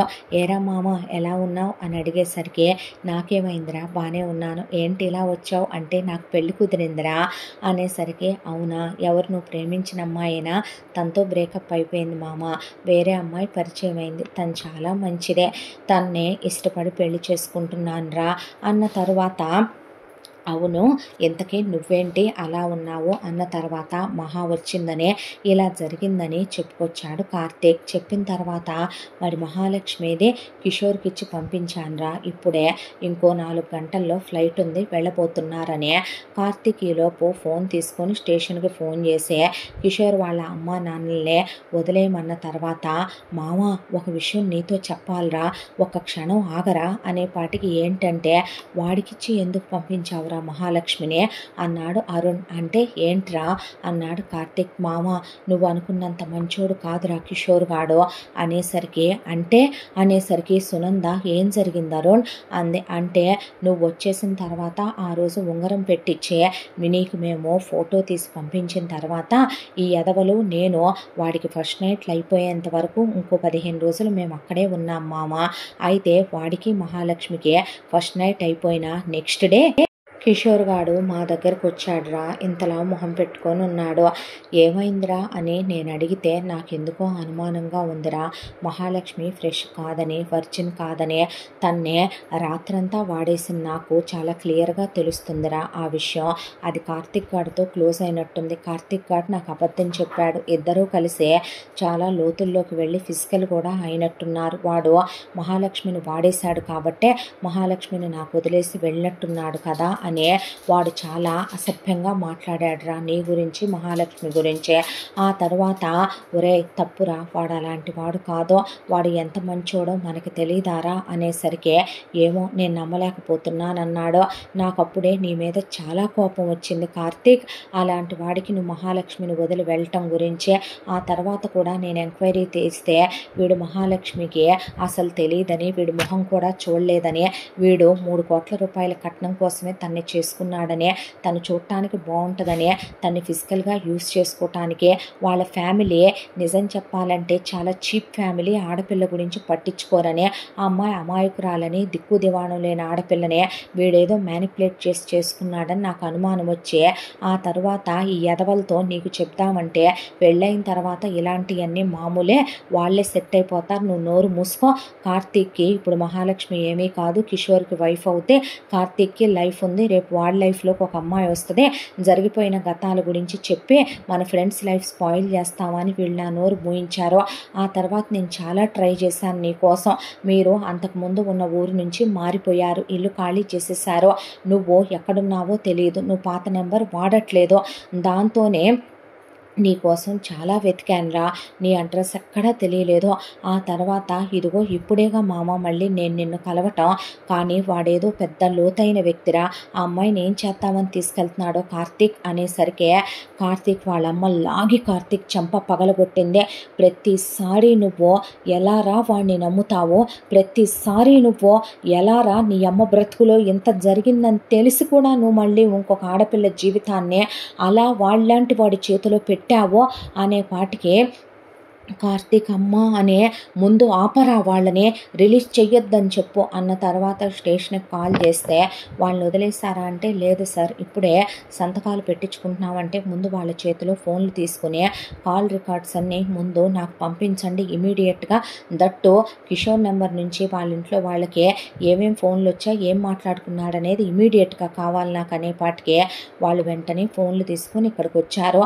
వచ్చిన తర్వాత ఫోన్ ఆన్ చేస్తే కిషోరు వాళ్ళ అమ్మతో, అమ్మ దాన్ని నేను ఆ రోజు కట్నం కోసమే పెళ్లి చేసుకున్నాను, అదేం పెద్ద ఫిగర్ ఏం కాదు, 1 సంవత్సరం దాన్ని యూస్ చేసుకున్న తర్వాత దానిలో ఏం లేదో, దాన్ని వదిలించుకోవాలనే నేను అబ్రాడ్ వచ్చాను, ఇక్కడ నాకు బాగా డబ్బుంది ఒకటి పరిచయం అయింది, దానికి ఇక్కడ ఉద్యోగం ఉంది, ఆస్తిపాస్తులు ఉన్నాయి, బోలెడంత డబ్బు ఉంది, దాని అమ్మా బాబులు కూడా దాన్ని నాకు ఇచ్చి పెళ్లి చేయడానికి ఒప్పుకున్నారు, మీ అందరినీ తీసుకొని నేను అబ్రాడ్ వచ్చేస్తాను, కానీ దీంతో నాకు విడాకులు కావాలి, పూర్తిగా బంధం తెంచేసుకోవాలి, ఎలాగైనా దాంతో సంతకాలు పెట్టించేయండి అమ్మా అన్న తర్వాత అది వినట్లేదురా మాట, నరకం పెట్టినా, టార్చర్ పెట్టినా, కొట్టినా, తిట్టినా అది సంతకాలు పెట్టనంటుందే అని దాన్ని బ్రోతల్ హౌస్కి అమ్మేద్దాం అనుకుంటుంటే అమ్మేయండి అమ్మా అనే, రే సంతకాలు పెట్టేసిందే బయటికి తెచ్చేయమా అంటే వద్దు, దాన్ని బ్రోతల్ హౌస్లోనే వదిలేయండి, అది నామరూపాలు లేకుండా పోవాలి, దాని బ్రతుకు అక్కడే నలిగిపోనివ్వండి, ఆ 25 లక్షలు మాత్రం ఎందుకు వదిలేసుకోవాలి, మీరు వచ్చేయండి, ఎటు దాని అమ్మా బాబులు దాని గురించి పట్టించుకోరు,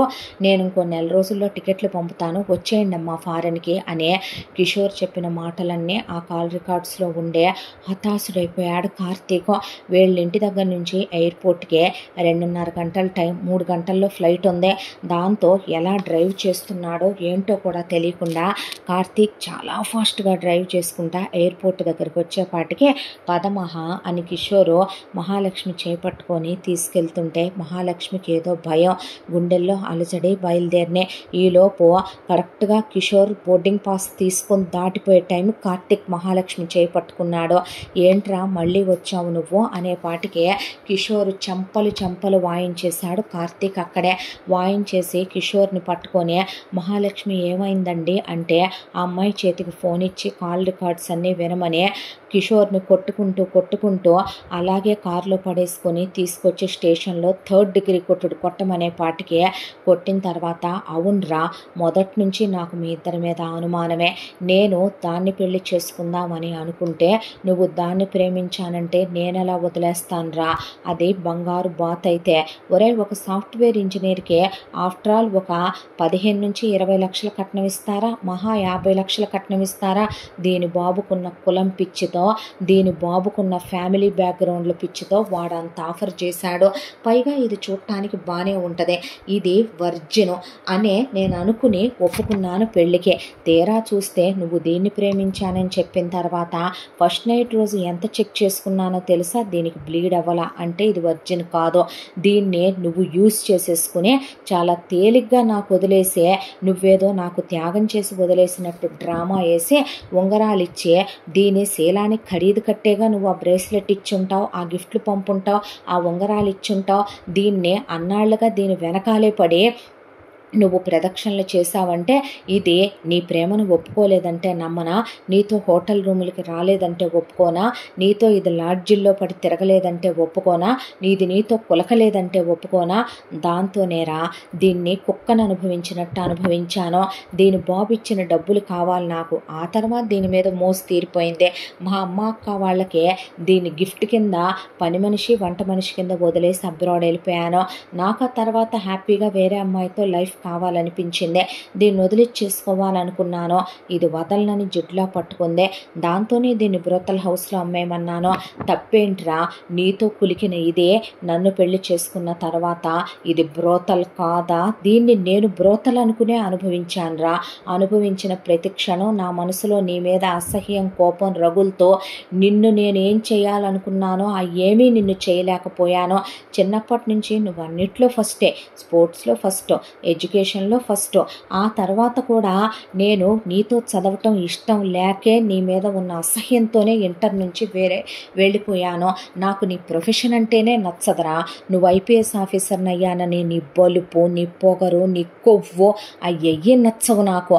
దానికి తోడు నువ్వు దీన్ని ప్రేమించానని చెప్పటం, నీకన్నా నేను ఒకటే చెప్పాలనుకున్నా, నేను బెస్ట్ అని, నీకన్నా ముందే నేను పెళ్లి చేసుకుంటున్నానని. కానీ తీరా వచ్చే దీన్ని నువ్వు ప్రేమించానన్నావు అంటే నువ్వు యూస్ చేసుకున్న దాన్ని నాకు ఇచ్చి చేద్దామనుకున్నావు, నీతో పక్క పంచుకున్న దాన్ని నాకు ఇచ్చి చేద్దామనుకున్నావు. అందుకేరా నరాలు తెగే నరకం దీన్ని పెట్టి ఇది బ్రోతల్ హౌస్లో నలిగిపోయే వీడియోలు ఫోటోలు కూడా నీకు పంపుదామనుకున్నా. నువ్వు జీవితాంతం చిత్రవద అనుభవించాలనే నీకు అబద్ధాలు చెప్పాననేసరికి తుక్కు కింద కొట్టించాడు కార్తిక్ కిషోర్ని, కిషోర్ ఫ్యామిలీనే. ఆ తర్వాత మొత్తాన్ని తీసుకెళ్లి కోర్టులో సబ్మిట్ చేసి మహాలక్ష్మితో సాక్ష్యాలు చెప్పించి లాయర్ని పెట్టించి వాదిచ్చే కిషోర్ ఫ్యామిలీ మొత్తాన్ని జైల్లోకి పంపించడంతో పాటు మహాలక్ష్మికి డివోర్సు, దాంతోపాటు మహాలక్ష్మికి ఎలిమనీ కూడా వచ్చింది. మహాలక్ష్మి వాళ్ళ అమ్మ, నాన్న, అన్న, వదిన వచ్చి వాళ్ళు చెప్పిన మాటలే నమ్మి నువ్వు పెళ్లి కాకముందు కార్తీక్ని ప్రేమించావా అని, కార్తీక్తో కాలు జారావా అని, కులికావా అని, కాబట్టే అల్లుడు గారు నిన్ను వదిలేశాడా అని, కాబట్టే నీ అత్తగారు వాళ్ళు నిన్ను ఎలా అంటున్నారనే పాటికి చెప్పు తీసుకొని మహాలక్ష్మి ఒకళ్ళ మీద ఒకళ్ళని పడేసి, అసలు మీరు మనుషులైతేనేగా మీ మొహం చూడాలంటే నాకు అసహ్యం వేస్తుంది, నువ్వు చచ్చావు మాకంటే మీరు నా దృష్టిలో ఎప్పుడో చచ్చారని వాళ్ళు ఇచ్చిన కట్నం డబ్బుల వరకు మాకు ఇచ్చేయమంటే విసిరైపోతుంటే వాళ్ళ బాబాయ్ ఆగమ్మా ఎందుకు ఇవ్వాలి, నీ వాటా ప్రకారం నీకు రావాల్సింది మీ నాన్నది ఇచ్చాడా ఏంటి, మా నాన్న మా అమ్మ మాకు ఇచ్చిన దాంట్లోంచి ఇచ్చాడు, నువ్వు ఇవ్వటానికి వీల్లేదనే మహాలక్ష్మిని ఆయన ఇవ్వనివ్వలేదు. ఆ తర్వాత మహాలక్ష్మి వాళ్ళ బాబాయ్ మహాలక్ష్మిని తీసుకెళ్తానంటే వద్దండి నా దగ్గరే ఉంచుకుంటాను, నాతోనే ఉంటుందిలేండి అని చెప్పిన తర్వాత జాగ్రత్త బాబు అని కార్తీక్కి జాగ్రత్తగా చూసుకోండమ్మా అని సునందకి చెప్పి అప్పుడప్పుడు వచ్చి చూసి వెళ్తామని మహాలక్ష్మి వాళ్ళ పిన్ని బాబాయ్ అక్కడి నుంచి వెళ్ళిపోయి మహాలక్ష్మి వాళ్ళ అమ్మ నాన్నలు బంధం తెంచేసుకొని ఆ అమ్మాయితో వెళ్ళిపోయారు. ఆ తర్వాత కార్తీక్ మహాలక్ష్మిని ఇంటికి తీసుకొచ్చాడు. అంతా దాంట్లో ఒకవైపున కార్తీక్ స్నేహితులందరూ అక్కడికి వచ్చారు. ఇంత దాంట్లో నాకు ఒకటే అర్థం కాలేదండి, మీరు నా వెనకాల పట్టం ఏంటండి, నా గిఫ్ట్లు పంపటం ఏంటి, నన్ను ప్రేమించటం ఏంటి అని అడిగేపాటికే కార్తీక్ దగ్గర సమాధానం లేక మౌనం వహించాడు. సునంద జరిగిందంతా చెప్పుకొస్తే అరుణ్ ఆ రోజు అక్కడ జరిగింది మొత్తం చెప్పుకొస్తే మహాలక్ష్మి కార్తీక్ దగ్గరికి వచ్చి కార్తీక్ చేతులు పట్టుకొని మీరేనా ఆ రోజు బెంచ్లో గిఫ్ట్ పెట్టింది అన్న తర్వాత తలదించుకుంటే తలదించుకోవద్దండి, ఒక్క మాట నాకు మనం కోచింగ్ సెంటర్లో ఉండంగానే చెప్పుండాల్సిందేమో కదో, మీ ప్రేమను నేను ఒప్పుకుని ఉండేదాన్ని కదండి, మీ అమ్మగారిని నేను అలా మాట్లాడేదాన్నో కాదో, నా వెనకాలే పడి అన్నాళ్ళు తిరిగారు కదో, ఒక్క క్షణం కూడా మీకు మీ ప్రేమను నాకు చెప్పటానికి టైం సరిపోలేదా, ఈ మహాలక్ష్మి దెప్పే అమ్మాయో కాదో మీకు అనిపించలేదా, ఆ క్షణమే మీరు చెప్పుంటే అన్ని బంధాలు తెంచుకుని మీతోనే 7 అడుగులు వేసుండేదాన్ని కదూ ఆ రోజు ఏ మహాలక్ష్మిలో అమాయకత్వం ఉంది, శీలం ఉంది, అందం ఉంది, అన్నీ ఉన్నాయి. కానీ ఈరోజు మహాలక్ష్మి దగ్గర శీలం లేదు. మహాలక్ష్మి ఇప్పుడు ఒక డివోర్సీ. మహాలక్ష్మి కన్యత్వం పోగొట్టుకున్న ఒక ఆడపిల్ల. మహాలక్ష్మి ఈరోజు కన్నవాళ్లతో వెలివేయబడ్డ ఒక ఆడదే, ఒక నిర్భాగ్యురాలు, అభాగ్యురాలు. ఇలా నిలబెట్టేశారేంటండి నన్ను అనేసరికి మహా అనే ఆ అమ్మాయి చేతులు పట్టుకొని కార్తీక్ మోకాళ్ళ మీద కూర్చొని చేసి, నేను నీ శీలమా చూస్తాను. శీలం అనేది మనసుకు సంబంధించిందా, మనిషికి సంబంధించిందా మహా అనే వాటికి వద్దండి. మీకు ఒక విషయం చెప్పమంటారా? నా గుండె ఎప్పుడో ముక్కలైపోయింది. ముక్కలైపోయిన నా గుండెని మళ్ళీ అతకాలని చూడకండి అనేసింది ఆ అమ్మాయి. ఆ తర్వాత ఫ్రెండ్స్ వెళ్ళిపోమ్మని చెప్తే వాళ్ళు వెళ్ళిపోయి, మీరిద్దరూ కలవాలని మనస్ఫూర్తిగా కోరుకుంటున్నానురా అని అరుణ్ వెళ్ళిపోయాడు. తర్వాత సునంద మహాలక్ష్మిని దగ్గరికి తీసుకుని, గతాన్ని తలుచుకొని బాధపడాలి అంటే నా జీవితం ఎలా మొదలైందో తెలుసా అమ్మా? నాలో ఎవరు చెరిచారో కూడా తెలియదు. 5గురు మగాళ్ళు కోరిక తీర్చుకుంటే నా కొడుకు పుట్టాడో, వాడి తండ్రి ఎవరో కూడా నాకు తెలియదమ్మా. తెలుసుకుని వెళ్ళే టైంకి వాడు నన్ను వెలయాల్ని చేసి గెంటేశాడు. ఆ తర్వాత వాడు పోయినా నా జీవితంలో వాళ్ళు కక్కిన విషానికి మూల్యంగా ఒక్క రాత్రి జరిగిపోయిన దానికి నా 100 ఏళ్ల జీవితాన్ని బలిదానం ఇచ్చేశాను నేను. మళ్ళీ నీ జీవితాన్ని నువ్వు నాశనం చేసుకుని పతనం చేసుకోకు తల్లే. ఆ రోజు ఇప్పుడు నీకు కార్తీక్ మళ్ళీ రెండో జీవితానికి చెయ్యి అందించటానికి సిద్ధంగా ఉన్నట్టు, కార్తీక్ లాంటి ఏ మగాడు నా జీవితంలోకి వచ్చి నాకు చెయ్యి అందివ్వటానికి మనిషి లాంటి ఒక్కడూ నాకు కనపడలేదమ్మా అని ఆవిడ ధైర్యం చెప్పింది. తర్వాత మహాలక్ష్మితో స్నేహంగా ఉంటూ మహాలక్ష్మిని ముందు సైకియాట్రిస్ట్ దగ్గరికి తీసుకెళ్ళి, ఆ తర్వాత ఆమెను బయటికి తీసుకెళ్ళి, ఆ తర్వాత కొన్నాళ్ళకి మహాలక్ష్మి నార్మల్ మనిషిని చేసి ఆమెను ప్రేమించి, కల్మషం లేని తన ప్రేమ ఎలా ఉంటుందో ఆమెకి చూపించి, ఆ తర్వాత రిజిస్టర్ మ్యారేజ్ చేసుకున్నాడు. తర్వాత మళ్ళీ 2 ఏళ్ల కాలం ఇద్దరి మధ్య దూరం. ఆ తర్వాత మహాలక్ష్మికి అత్తగారు అమ్మాయింది, కార్తీక్ అన్నీ అయ్యాడు. ఆ తర్వాత ఆమెని నార్మల్ చేసుకుని జరిగిపోయిన గతం, బాధ, దిగుల్లో నుంచి పూర్తిగా బయటికి తీసుకొచ్చే, కార్తీక్ కూడా ఆ ఊరి నుంచి కూడా ట్రాన్స్ఫర్ చేయించేసుకొని ఇంకా దూరంగా వెళ్ళిపోయాడు. తర్వాత మహాలక్ష్మిని తీసుకుని హనీమూన్కి వెళ్ళొచ్చాడు. కొంతకాలానికి 2 పిల్లలు పుట్టారు. సంతోషంగా తన పిల్లలతో జరిగిపోయిన గతాన్ని మర్చిపోయి భర్తతో, అత్తగారితో సంతోషంగా ఉంది మహాలక్ష్మి. ఖాళీగా ఉంటే ఆమెకి ఎక్కడ గతం గుర్తొస్తుందోనని అత్తగారు మహాలక్ష్మికి డ్రీమ్ ఒకప్పుడు బ్యాంక్ జాబ్, ఇప్పుడు ఆమెని దానికి వాళ్ళు ఎటు పంపలేరు. వెళ్ళాలని మహాలక్ష్మి అనుకోవటం లేదు. మహాలక్ష్మికి చాలా మంచి డిజైనింగ్ బ్రెయిన్ ఉంది కాబట్టి ఆమెకి ఇష్టమైనట్టుగా ఆవిడెటు అంతకుముందు పెట్టి తీసేసిందే. ఒక ఫ్యాషన్ స్టూడియో పెట్టించింది కోడలతో. అలా అమ్మాయి కాలక్షేపం అయిపోతూ ఆవిడ పిల్లల్ని చూసుకుంటూ కార్తీక్ జాబ్కి వెళ్ళొస్తూ సంతోషంగా వాళ్ళ జీవితాలు ఇలా గడిచిపోయినాయి. కిషోర్ వాళ్ళ ఫ్యామిలీ జైల్లోనే ఉండిపోయింది. మహాలక్ష్మి వాళ్ళ పుట్టింటి వాళ్ళకే కాలమే బుద్ధి చెప్పాలేమో బహుశా. ఇలా ఈ కథ కంచికి చేరింది. ఇంతటితో ఈ కథ సమాప్తం. మళ్ళీ మరొక మంచి కథతో కలుసుకుందాం. తప్పకుండా మన ఛానల్ని లైక్ చేయండి, షేర్ చేయండి, సబ్స్క్రైబ్ చేయండి, బెల్ ఐకాన్ క్లిక్ చేసి ఆల్ అనే బటన్ని ప్రెస్ చేయడం మర్చిపోకండి. ఇంత మంచి కథను మనకు అందించిన కథా రచయిత్రి జి. యామిని శ్రీనివాస్ గారు. మరో మంచి కథతో కలుసుకుందాం. Thank you so much.